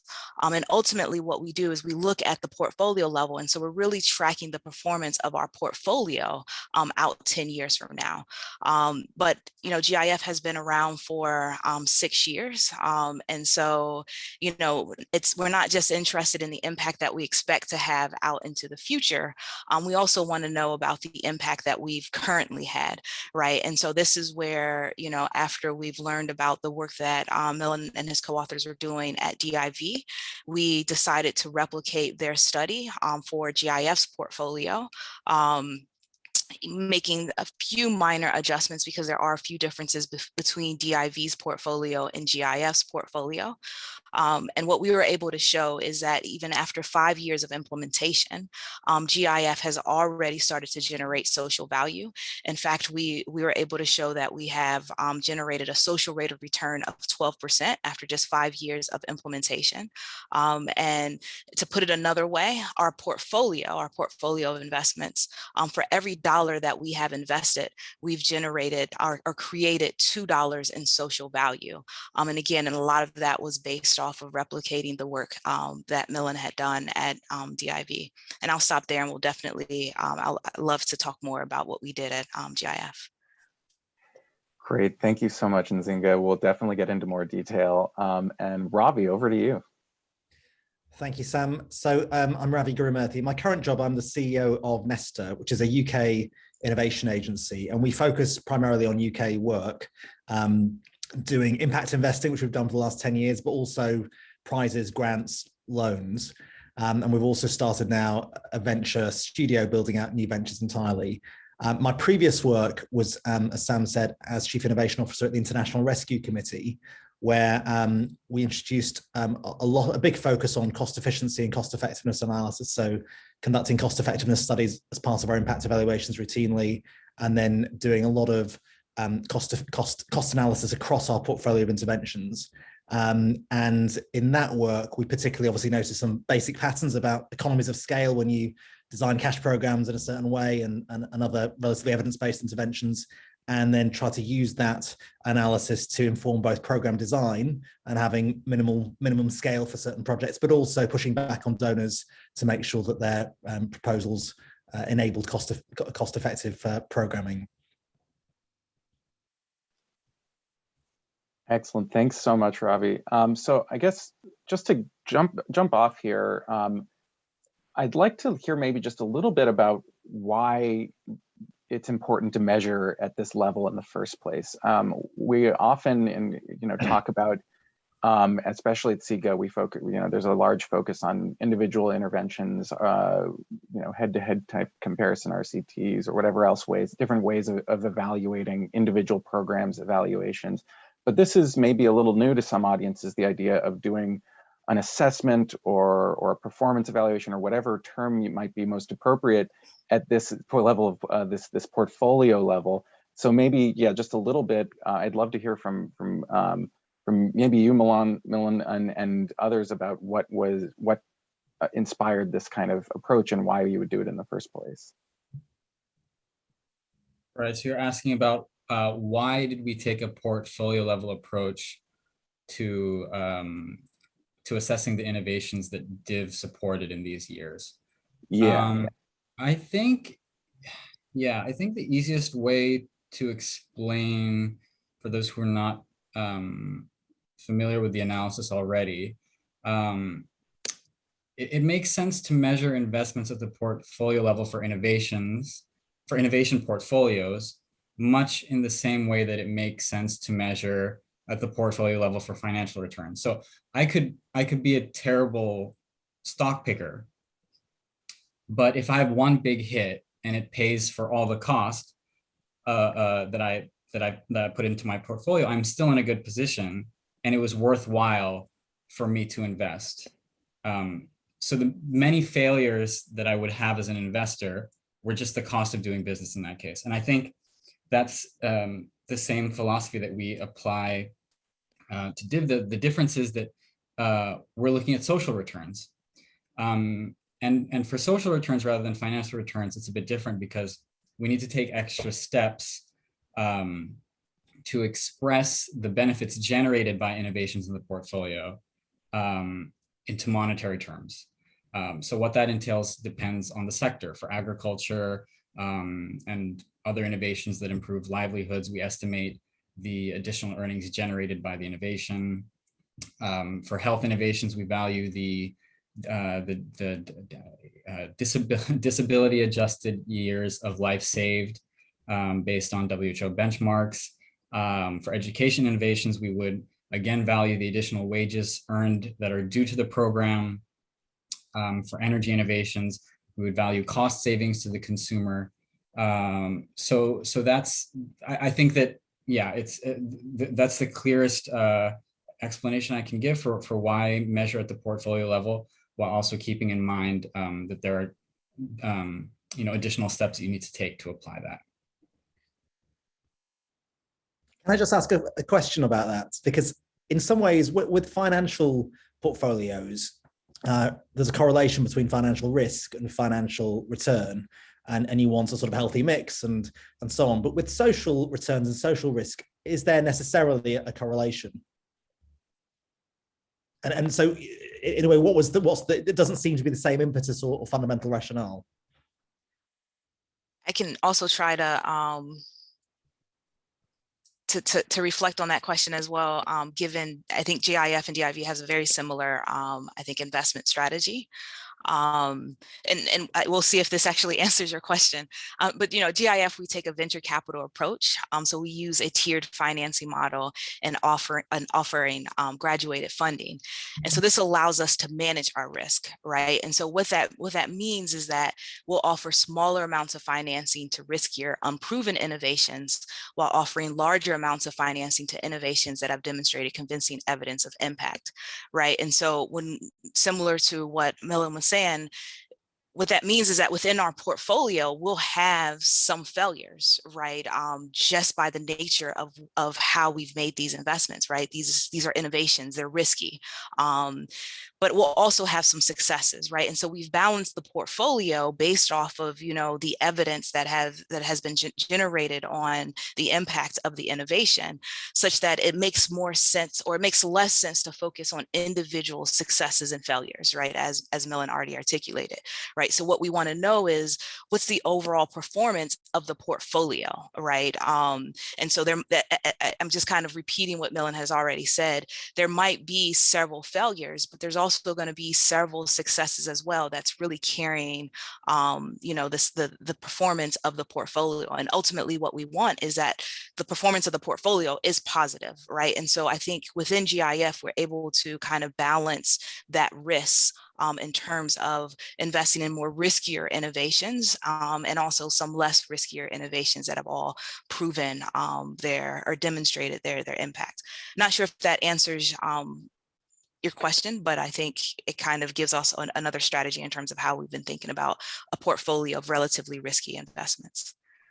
Yeah, actually, that resonates with me in part because of how I thought about the range of different innovations we were developing as part of the Airbell Impact Lab at IRC, where we used to segment our innovations between areas where the fundamental evidence existed. For instance, the evidence was very strong on parenting programs or cash transfers, but the nature of the innovation was possibly more in the business model or the delivery model. And so you were trying to work out whether, if you lower the dosage or blend a sort of face-to-face and digital model of delivery rather than do it purely face-to-face, whether you can maintain the effect size. But you had good reason to believe that there was something there because there was already some proven interventions. Whereas in some areas, you just don't know the fundamental relationship. It's much, much more speculative. And therefore, I think that's where, the risk and return would be, there would be a correlation between the degree of risk and potentially the degree of return. Right. I think related, it might be good to check back in with you, Milind, on the approach and how how the type of analysis you conducted might have helped in the search for high impact and highly scalable programs. And I know that you used a kind of lower bound social rate of return approach where not every element of every program was assessed, but a number of highly scalable programs were discovered. Maybe you could talk a little bit about that element of the approach and how it relates to the kind of the rationale in the first place for doing this. Yeah, sure, Sam. So the question is about how the type of analysis that we've done for DIV and that GIF has also done now, how that could contribute to searching for high impact programs. Right. Yeah, I think that's the key point. Yeah. So I think looking at so what Nzinga and I have been talking about is applying a lower bound approach to portfolio analysis. And I think that that's very helpful when there are data limitations, as there often are when it comes to measuring the impact of innovative development programs. Because the alternative is often just to shrug our shoulders and not be at all quantitative on the social value of investing in innovation. And a lot of money goes into supporting development innovations. So it's important to know whether a given portfolio is generating a positive return. And what this study, this working paper does is that we establish that that DIV has delivered a huge social return, and that in this particular instance, encourage risk-taking and experimentation did pay off big time in terms of social return. But of course, even risk-taking and experimentation need to have some structure and guiding principles.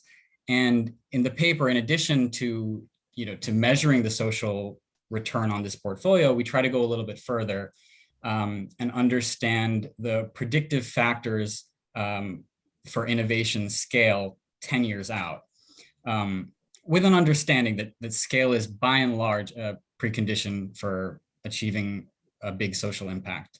I think, to be very transparent, our analysis is too small in its current state to help refine the global search for high impact scalable programs.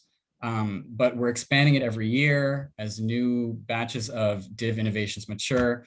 And we hope that it will, and it has encouraged other funders to try similar analyses. So complementary efforts by organizations like GIF are expanding the data available for answering basic questions about development innovation, like basic ones like, is it a good investment, yes or no, but also more complex ones like what kinds of innovations are most likely to scale.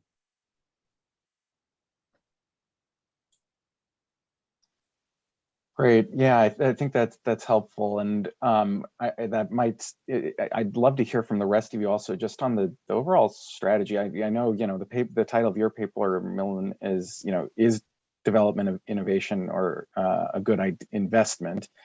Is the purpose of measuring these returns to help organizations decide what to invest in, or is it to kind of provide an idea of how well you're doing? What kind of decision making, what strategy do these type of assessments play into? What does it help you decide whether you should focus on innovation in the first place, or are there other questions that this is helping you answer?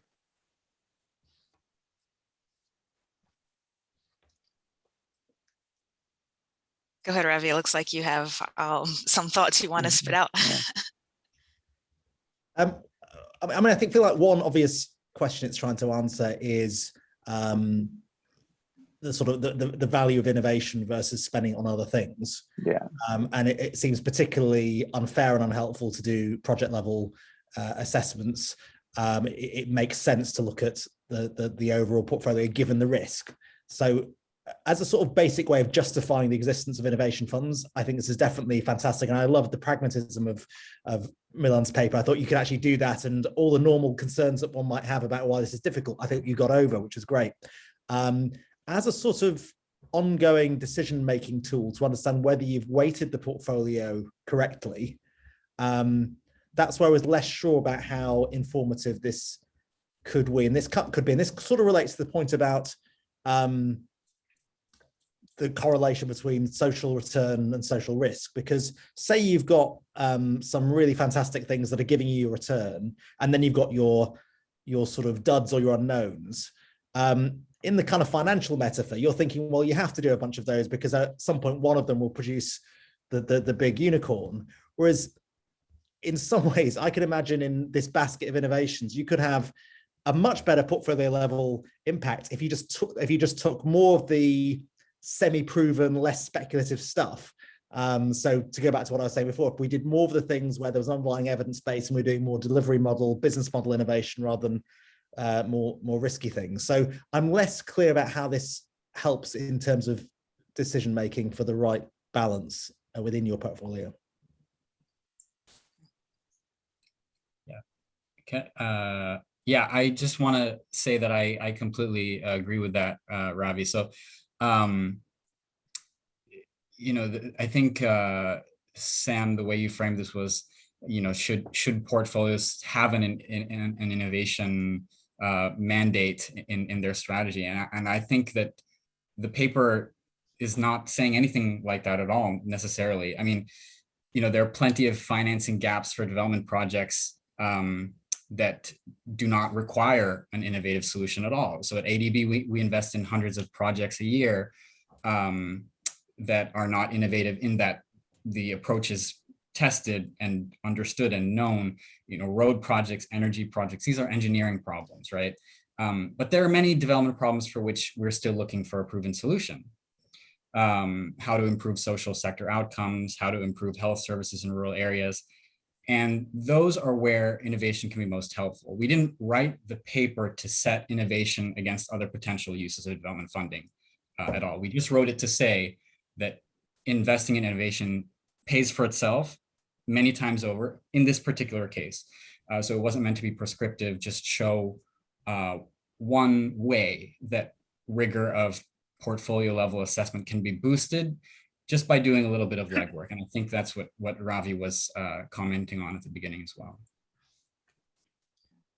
Yeah, that makes a lot of sense. And I guess maybe this could lead into a little bit of a methodological discussion.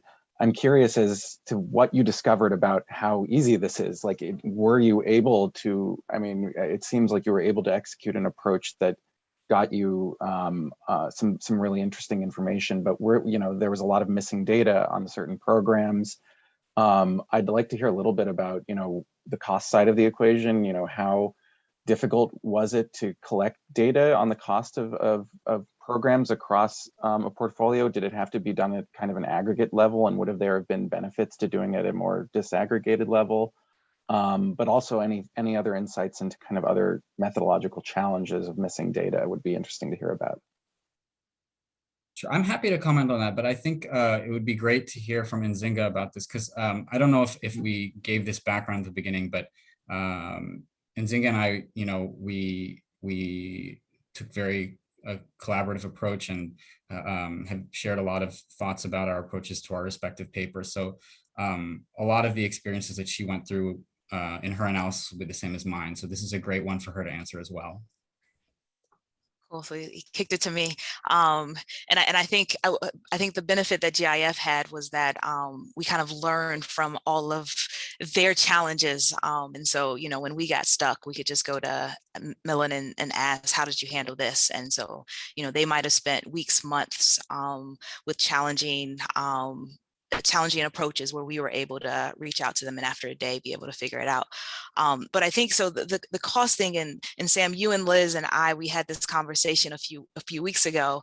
For us, I think there's two costs that we need to distinguish between, right? The first cost is when we're doing that benefit cost ratio for the portfolio level. The costs that we're interested in are very straightforward. It's the portfolio costs, and those are our costs, right? So when we're talking about how much have we dispersed, what is the cost of administrating the portfolio, those are costs that we have, and we know what the denominator is for that benefit cost ratio. So there's no heavy lift to get that denominator. Where it comes into play is that what we do is we create we calculate the social value for a subset of innovations in our portfolio, right? So we have a gross level of social value created. What we really want is to know what share of that social value can we take credit for, right? How much of that social value is attributed to GIF's participation? And in order for us to do that, that's where we do have to go in and get information on the individual cost of the innovation and who are the other funders that are also covering those costs as well, right? Because what's generating those benefits at the innovation level are the cost of that innovation. And so we're covering a share of those costs, which means we can only take a share of the benefits. And we also have other funders that are also coming in and supporting the innovation since inception and now co-funding with us as well. And so we need to think about, we can't take credit for 100% of that social value. We have to take a share of it. And I think that was really the challenge that we faced, is making sure that we had comprehensive cost data at the innovation level. We had comprehensive information on who were the other funders that were investing before us and during GIF's time. And I think there was one other challenge that we face is, we took a very, very conservative approach. And the thing that I think we struggled with internally is that a lot of our funding is catalytic, right? And so, the innovations that we're investing in are risky. Most funders don't want to invest in those innovations. And so we're de-risking those innovations, right? So to some degree, there are some innovations in our portfolio that without GIF's patient capital, helping the innovation create evidence on impact, other investors wouldn't come in after us. And so one of the things that we struggled with is how do we capture that that role that GIF played to keep the innovation going and bring in additional funding. So like I said, we couldn't really quantify that. So what we say is that we've really underestimated the true value that GIF has created. That's a really tricky question. Yeah. And I think, I'd be curious to hear about your perspective on this, Ravi. You worked at the IRC where, there have been some really innovative methods and processes put in place to measure cost efficiency at a large scale for a lot of different programs. I don't know if you have any thoughts on this component of conducting portfolio level assessments. Well, what I would say is that it was I think much harder and more complicated to do and took a lot longer in terms of setting up the original infrastructure. I think I rather glibly suggested that we could understand the cost efficiency of all our programs and benchmark them and optimize them. But as you all know, finding consistent ways of doing cost analysis, how you attribute, for instance, the R&D or innovation costs versus the operating costs, it becomes very knotty and difficult.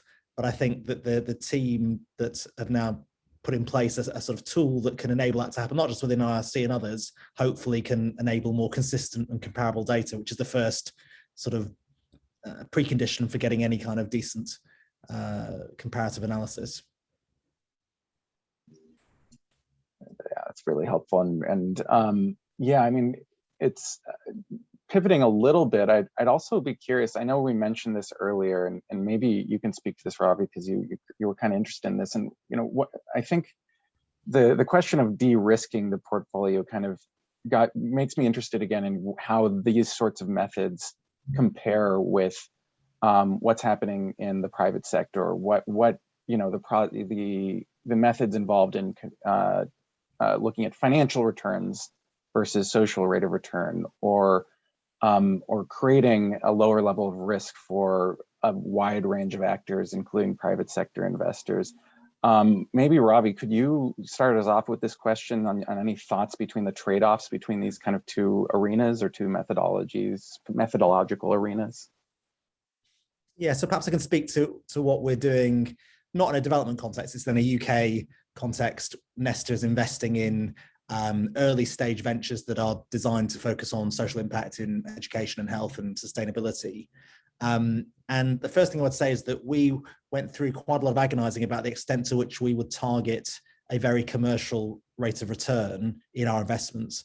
And we actually do that at the project level and expect commercial returns, but we accept a very big risk of failure. Therefore, what we are saying to our trustees is that our goal is capital preservation and maybe a minimal return consistent with our endowment, so 3.5% plus inflation, even if we're targeting much higher rates of financial return amongst the companies we back. It's just that we acknowledge these are very risky environments. But the reason we went for that was that we're very conscious that we didn't want to back things that had very little chance of scaling, and scaling either because they can penetrate markets and reach customers, but more importantly and more proximately, the ability to attract follow-on capital at a much bigger scale than we could ever offer. So that's why we were targeting companies that could develop a financial return. I think the second thing to think about that we agonize a bit about is when we think about the portfolio, there are some things where I'd almost say we are hitching a ride. We think it's gonna work. And if we can get in on that deal, it'll mean that the overall portfolio is strong. We've got something that's lower risk and strong in performance. There are then sort of some people at the opposite end of the spectrum who are coming to us because they can't get anywhere else in terms of other more ruthless investors, and those are the sort of lemons you might want to avoid. The real ones that you want to try and get are those that are riskier than other private investors will do, but are also actually genuinely promising and impactful. And they're really, really hard to pick out. And that's where we think about a little bit of a portfolio where you're sort of psychologically thinking there's some here that are a little bit more of a banker, and we're trying to hitch a ride, but you don't want to do too much of that. Otherwise, you're fundamentally not really adding any value given the kind of capital that we are providing, which is not huge, but it's hopefully different in nature. That's really interesting. And I wonder, and this is a little of off the cuff question, so feel free to just let me know if you need time to think about this. But I wonder if there are, social rate of return can play a similar role to different types of investors, foundations, other social impact investors. Is there a big downside to thinking about social rate of return in terms of just fundraising, or do you think that by looking at social rate of return, where you're playing the same role in attracting but different types of donors or funders? Just say a bit more. Yeah, I didn't quite follow the question. Say a bit more. Yeah, I guess I'm curious as to whether there are, for example, like a foundation would be more willing to invest in a innovation portfolio if you look at non-financial returns, social rates of return, in the same way that private sector actors might be more interested in a portfolio that looks at financial return. That might be for anyone on the panel here.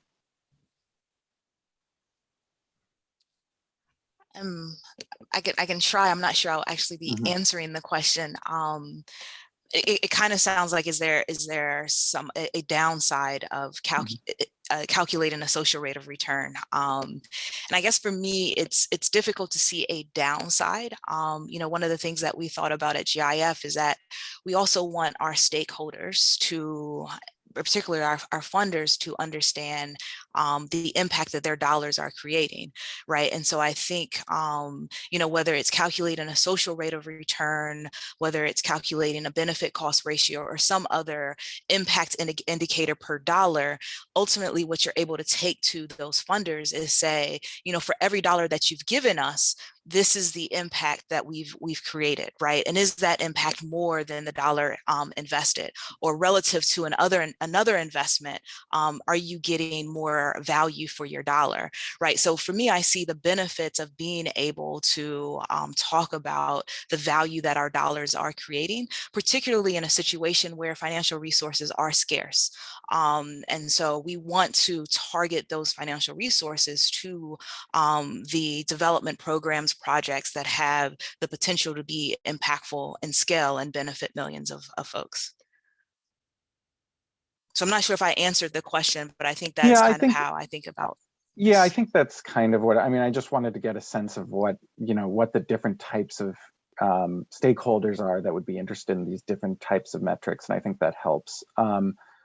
Maybe it would be, I think there are a few questions in the chat that we should catch up on since they're related to a few of our other questions. Liz actually jumped in here with a few. Oh yeah, go ahead, Milan.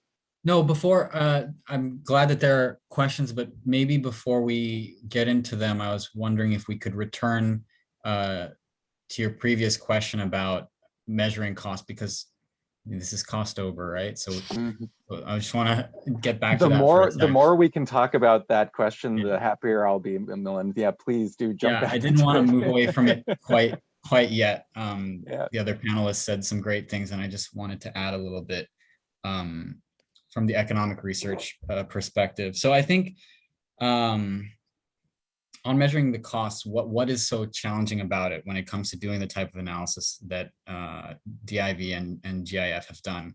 So much attention from the research world goes into measuring the benefits of a program, the benefit side. And that totally makes sense because it's so challenging methodologically to estimate the causal impact of a truly innovative development program.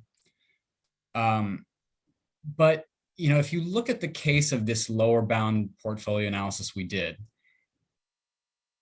it's actually everything hinges on the cost side of the equation. Because if we don't have a comprehensive measure of the economic cost of the innovations that are supported by the portfolio, then we can't establish the lower bound, right? That's the key ingredient. You can't say that everything you're generating is higher than a certain level unless you know how much is being put out. And as Zinga was saying earlier, that's not just what's coming from the funder. It's not just the financial investment, right? Because you know, the key challenge is that the economic cost and the financial costs are two different things when it comes to an innovation, right? So many projects are creating economic, social, environmental costs for which the investor is not paying. And perhaps it's even possible that nobody is paying in monetary terms. We could even just be talking about inconveniences that are suffered by a third party, right? So we need to keep track of so many different costs that are incurred by various partners of the innovative program, like the opportunity cost of time that isn't necessarily being paid in wages.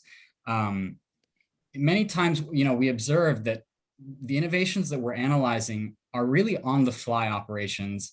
They're receiving ad hoc support from lots of different people. There are government subsidized inputs that they're reliant on. There could be in-kind support from several sources. And those are the things that it's harder to keep track of more carefully. The financial costs borne by the investor are a lot easier to keep track of. But you need to be in really close touch with the project teams to understand what the economic costs are and also help point them out to those officers.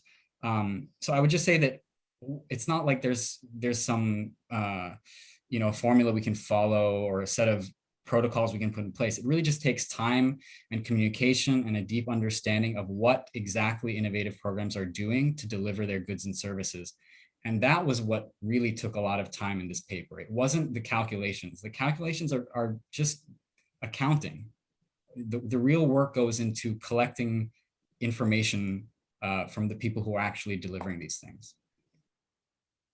That's really fantastic. Like I'm really glad you hit those points, Milan, because that's kind of, you know, that's what we are interested in here at the Cost Transparency Initiative and the Cost Community Practice, helping programs, you know, do this really hard disaggregated cost collection and better and more effectively. I'd be curious to learn a little more about, you know, how does the challenge, does the challenge increase by, you know, many factors when you're looking at an entire portfolio, and or are there ways to maybe even ease that burden by making it part of, you know, the requirements for submitting you know, grant applications and reporting? I don't know if there are examples from DIV or from GIF or from your work, Robbie, that kind of highlight how this might be done differently at the portfolio level while still being done with the same rigor that you're talking about, Milan.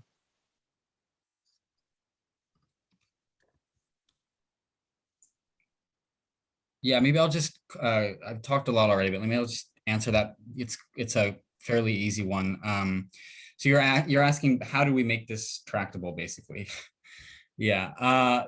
So what we did in our case was to say, there are 41 innovations in this portfolio, and it would take so much time if we needed to analyze each one of them individually. So what we took advantage of was this empirical fact that it pops up in so many things. City sizes, scale of innovations, we found it applies to, which is that there's a skewness in the distribution. And what I mean by that is there are going to be many innovations that don't take off at all. They never really get off the ground. That's the nature of taking a risk. But there are going to be a handful that really take off and reach millions of people. And those are the ones for which we can focus our energy and attention, because they're the ones who are going to be generating costs and benefits. So that's how we basically just made our analysis more manageable by focusing on a small subset. And I think, and Zinga, you mentioned that you did the same. in the case of your analysis, right? Just to keep things manageable. And that's why when we say we estimate the benefit cost ratio of the DIV portfolio, we're establishing a lower bound. We cannot say exactly what it is because there just isn't enough information. But I hope that what we've added to the discussion is better than not having any information at all. Yeah, and I think the only thing that I can add to that is that it's manageable. But I think you're also selling it short, Millen, is that we also want it to be credible, right? And so we wanted to be careful about impacts washing, right? You can include all of the innovations in the portfolio and do some hand waving about what we think the impact is. But one of the selection criteria was also that there had to be credible estimates of the impact of the innovation, right? And I think it's there's some innovations within our portfolios where it's just there may not have been any impact evaluations done for us, particularly on our risk capital side. Many of our risk capital and innovations aren't funding randomized controlled trials, right, which is a little bit different on the grant side, right? So we wanted to make sure that we were credible on that aspect, but there's also, certain benefits that can't be quantified in monetary terms, right? And so I think we also wanted to be realistic about, we know they're generating high value, but we just don't know how to put that in dollar terms. And so that's really where, we wanted it to be manageable, but also credible, so that when we are going around talking about our paper, people believe that this truly is a lower bound. So the only thing I wanted to add was just in relation to the work that the International Rescue Committee have done, is that what we wanted to try to do is avoid the dependence on smart economists to doing cost analysis, and how could we decentralize the production of it so that it was routinely part of normal program submissions and bids and so on.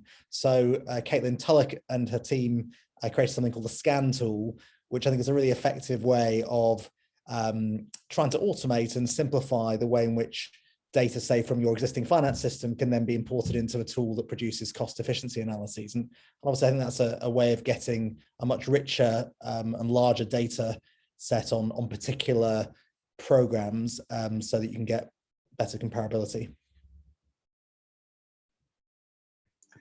Makes a lot of sense. And yeah, I think it's interesting to hear the different approaches to this. I'd be curious to know maybe one way to kind of inspire some additional discussion would be to ask what you would do if you were to kind of go through a second round of this. Are there any things, and I think this actually relates to Liz's question here in the chat. She's asked about if there's a set of criteria you would suggest for constructing a complementary analysis for building out knowledge about SORR at a meta level, and what the role donors should play in constructing these kind of portfolios. That's a little bit different, but maybe to bring it all into one question, if you were to do this again, what would you change, and what elements of the previous analysis would help you do this? I know, Nzinga, you're kind of at the beginning of the process, so that's maybe a little bit of a question for Millen, but also for you in terms of what you're taking and what you're changing and improving.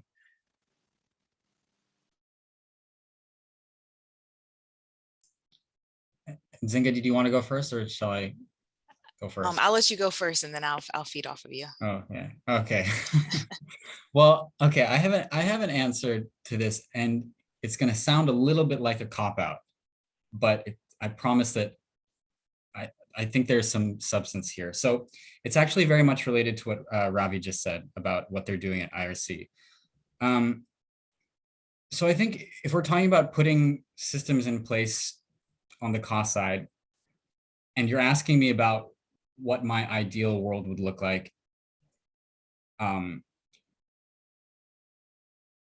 ideal world would look like analysts not being so involved in measuring costs in the first place, and sitting back and devoting attention to other things. And the reason I say that is because a lot of, I already touched on this a little bit in the last question, but a lot of the work that went into our working paper was was really just talking with programs about the inputs that go into delivering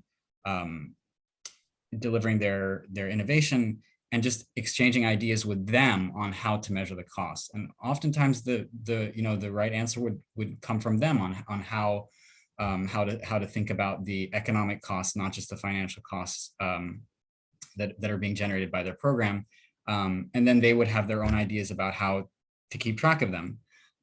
So, keeping track of those economic costs is of interest to program officers, because taking that into consideration is essential for telling them whether their project is benefiting society, not just surviving financially. So the important thing from my perspective is to work closely with the project team, to keep track of the many inputs that are going into keeping the innovation running, and understanding the difference between economic and financial costs, and any additional time that I could go back in time and put into the process would just go into training, not planning, because ultimately, in my experience, it's been the innovators and the organizations themselves that have the best idea about how to measure their costs. Now, all that said, I would say that, on the benefit side, we are talking really about cost benefit analysis here. That's where I think that researchers do bring some real value, because it does require econometric methods to identify the causal impact of projects. So that's, unfortunately, I don't have like a list of steps to making it easier to keep track of costs. I just think it really does depend on the organization we're talking about.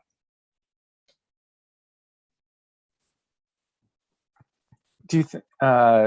Well, first, Nzinga, I'd love to give you a chance to talk if you had a response. Go ahead. Well. Go ahead, Sam. No, it's all right. Just as a follow-up, Milind, I mean, is there? I agree. I think you need, a lot of buy-in and a lot of willingness on organizations and implementers' part to start collecting this data. But do you think that there's maybe a challenge, or still a kind of a necessity for the evaluator to be involved in making sure that costs correspond to the outcomes for which we're talking about? And because often implementers or other organizations think about their programs differently. They have trouble linking them to those benefits, to those outcomes. And I wonder if I don't want to push you too much on this, but that's if fine. there's any, I don't know if there's any insight you can add there on like how we can guide organizations to costs in that way. That's a totally valid question. I think that, the main concern that we always had in going back, following up with these organizations 10 years later and trying to learn more about their cost structure was people are really busy, and we didn't want to get in the way of the real work that they're doing to figure out how to make their innovations work better. So I think, it comes back to what I said before about training. It just comes to, it's a combination of things. One is, I think, and this is related to an answer that Nzinga had earlier about the value of having social return information to share with potential funders who could be interested. Having that kind of information can be very valuable for making the case for why an innovation should receive more funding. So that can be motivation for being more comprehensive in collecting economic data, and then economic cost data. And then on top of that, I just really think there is a basic level of economics training that would be very helpful for certain program officers to have, especially once they surpass a certain level of scale, a certain organization size. Just helping them to understand the importance of being systematic and keeping track of. I mentioned a few examples before. Inputs that are being used that are dependent on some government support. Maybe they're subsidized. Maybe there's some in-kind support that's being received. Partners that they're working with. Any costs that are not going to show up on the financial annual reports. I think that if they understand how having that information can make the credible case for receiving extra support would be helpful for this.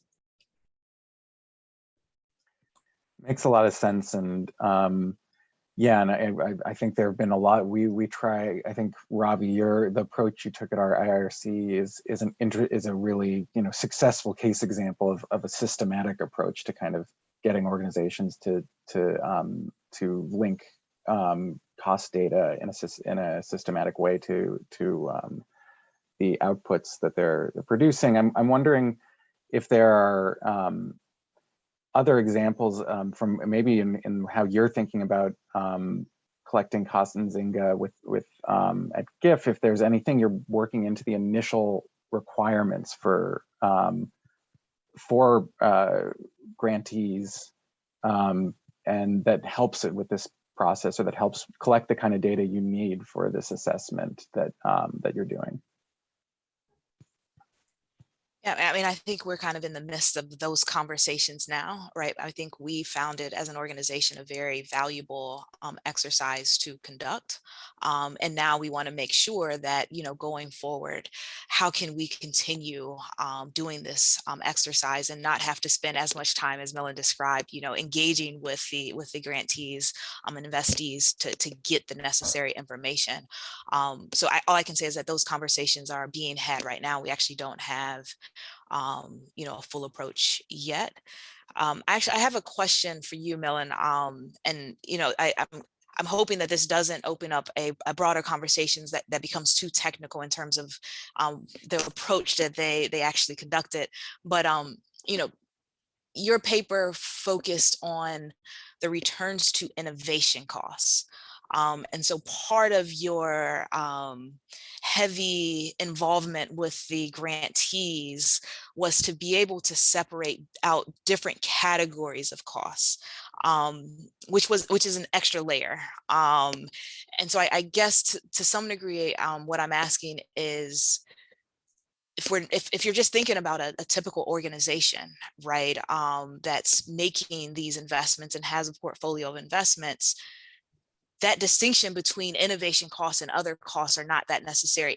Would you say that it would be easier to conduct the exercise if we don't necessarily need to identify, and I know you talked a lot about the economic costs that organizations often aren't thinking about, but I know a lot of the time and effort was also being able to pinpoint the innovation costs that were going into the innovation.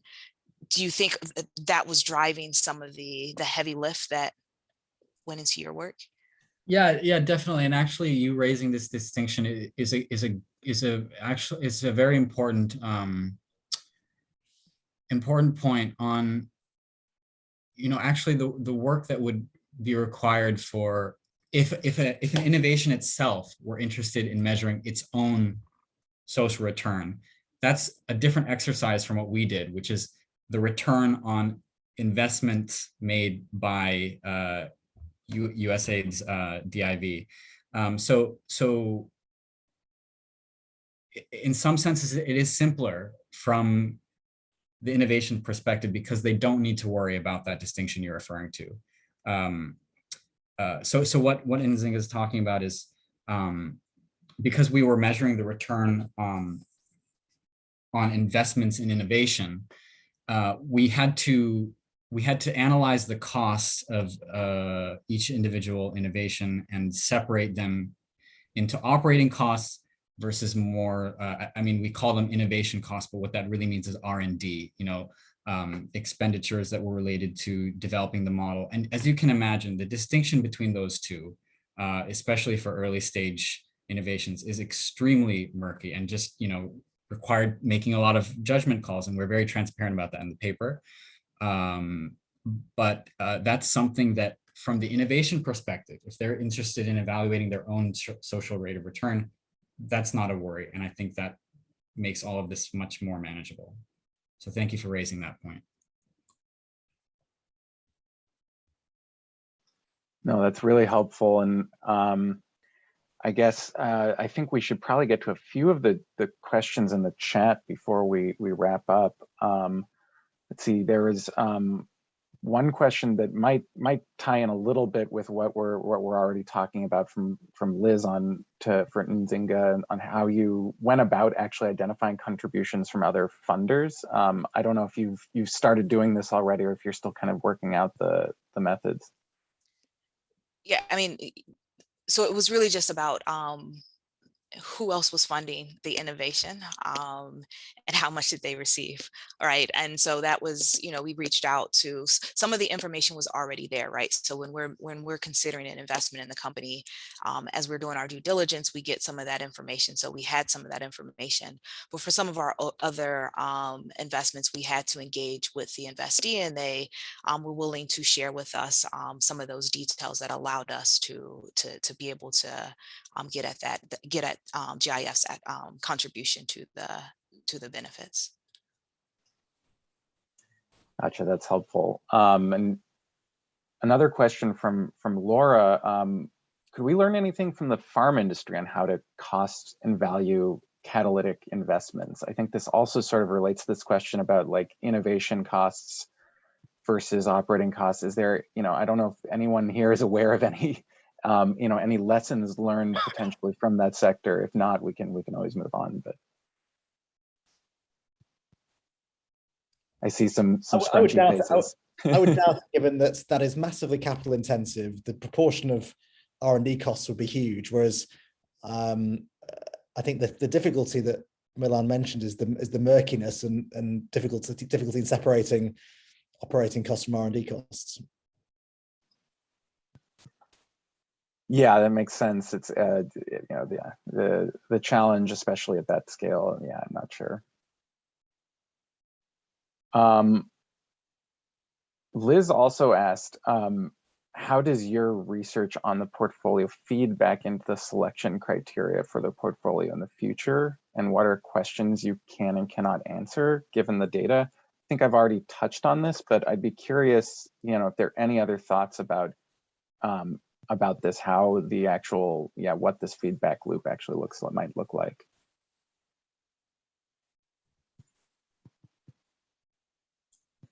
Yeah, maybe I can answer Liz's question. So this question comes up a lot when we present this paper. So I think that we need to be and are very careful about the extent to which this kind of portfolio level analysis, especially the one that we've done on a very small early portfolio of DIV, can in any way help direct investments with future goals in mind, whether that's social rate of return or scale.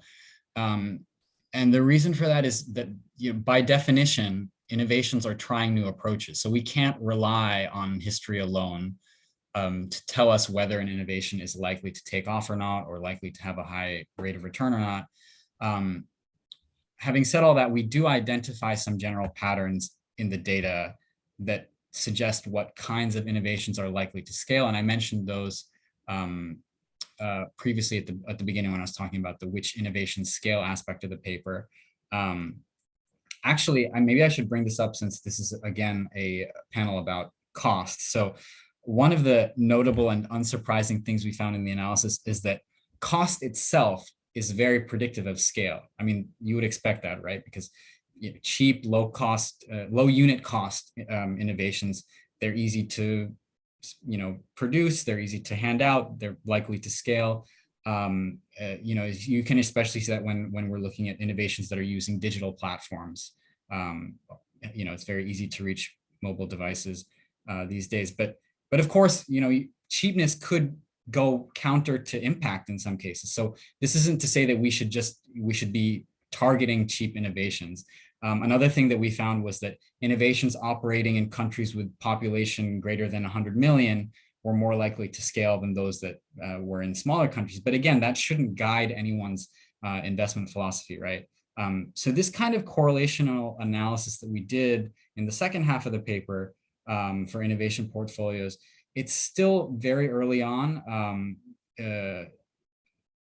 So I think the important thing is to encourage funders and their grantees to be collecting data, and that's gonna enable us to establish and then later interrogate the patterns that we're seeing more closely. Yeah, I think it's just very early.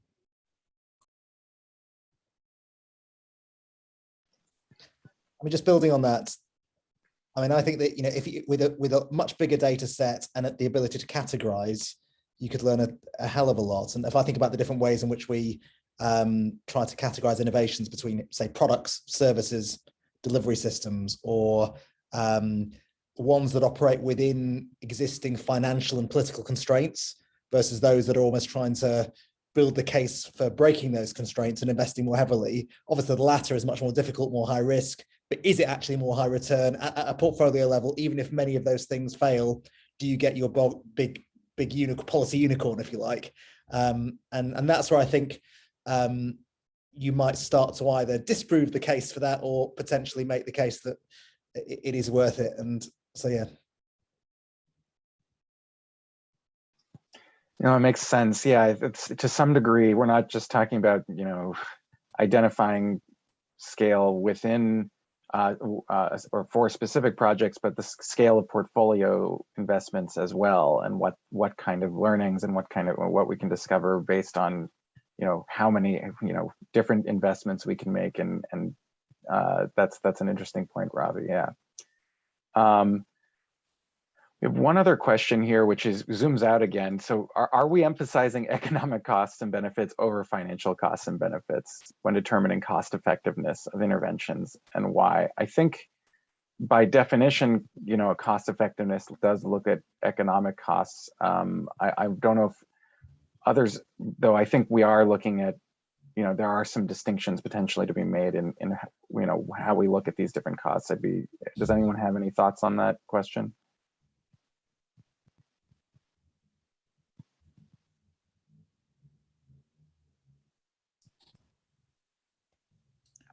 I don't think I may not fully understand the question. I mean, I think, Sam, what you said when we were talking about cost effectiveness, I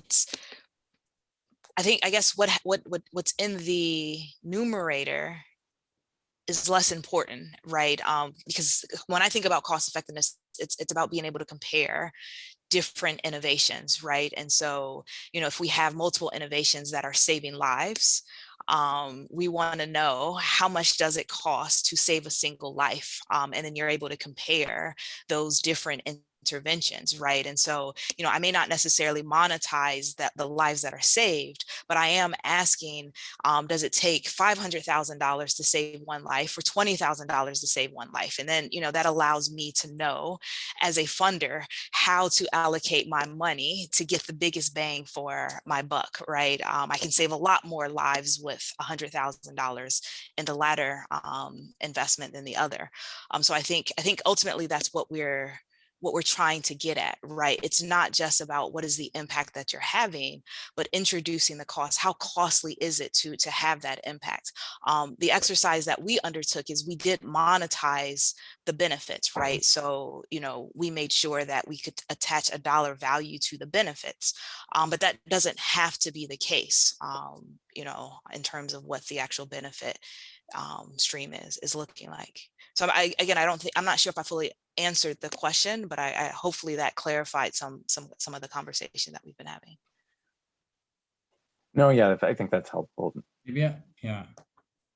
I'll just take another angle on the question just to cover everything for the person who asked this. So just to be clear, the reason we are thinking in terms of economic cost and not financial cost is because we want to know the cost of the innovation from the society's perspective, the world's perspective, not the perspective of any individual or organization. So let me just give a very simple example to illustrate. So imagine that you're an innovator and you're building something, and one of your inputs is timber, and you pay X amount of dollars per whatever of timber, but the government, so that's your financial cost, right? But the government is subsidizing that timber. So they're importing it and they're paying for part of it. So you as an individual or as the company are not taking into account that cost. But when we're doing social rate of return, we need to be thinking from a societal perspective. And we need to keep in mind that the government is putting in a little bit of money to support this innovation. And the innovation might not have that on their books, but we still need to account for it as economists. No, I think that's a helpful clarification, Ellen. Appreciate it. I think we're about at time now. I really appreciated this discussion. I think it's really helped kind of clarify different ways to think about, you know, assessing costs and benefits at different levels for different types of innovations. I want to quickly, since we have a few minutes, open it up to any of you if you have any questions for each other, and otherwise we can wrap up unless there's some other questions in the chat I've missed.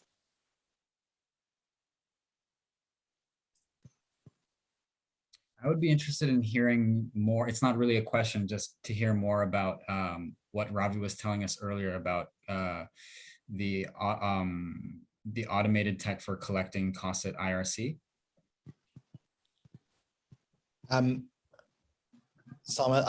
it's called the SCAN tool, and I'm a little bit out of date with how it actually works. But one of the things we were trying to do was basically connect the various systems that automatically calculate the sort of financial costs of a given program and attribute that to particular categories, but make it easier for those frontline officers to basically be able to check and refine them.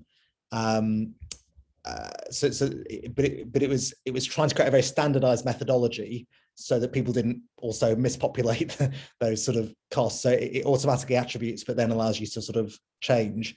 And I know now that tool's been broadened and worked. I think a number of other organizations have worked to develop it, and it's now available to others. But Caitlin, this is on a device that they're already. This is on a device that they're already using.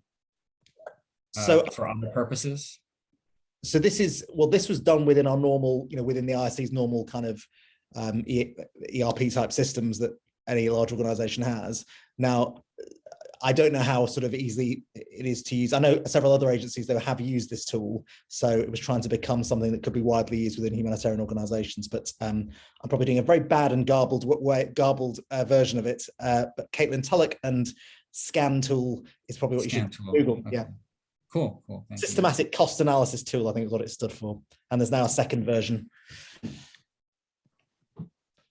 Yeah, Caitlin has been talking to us about this for a while now, and IRC has generally been very helpful in helping us think through, what it means to more systematically work with implementers to collect costs, which I think is really helpful for this conversation, because if you at the portfolio level, you need to work with an enormous number of organizations potentially to collect cost data consistently. And that might be another question in just how important it is at the portfolio level to have costs collected consistently, and if that's even possible when you're funding such different types of interventions.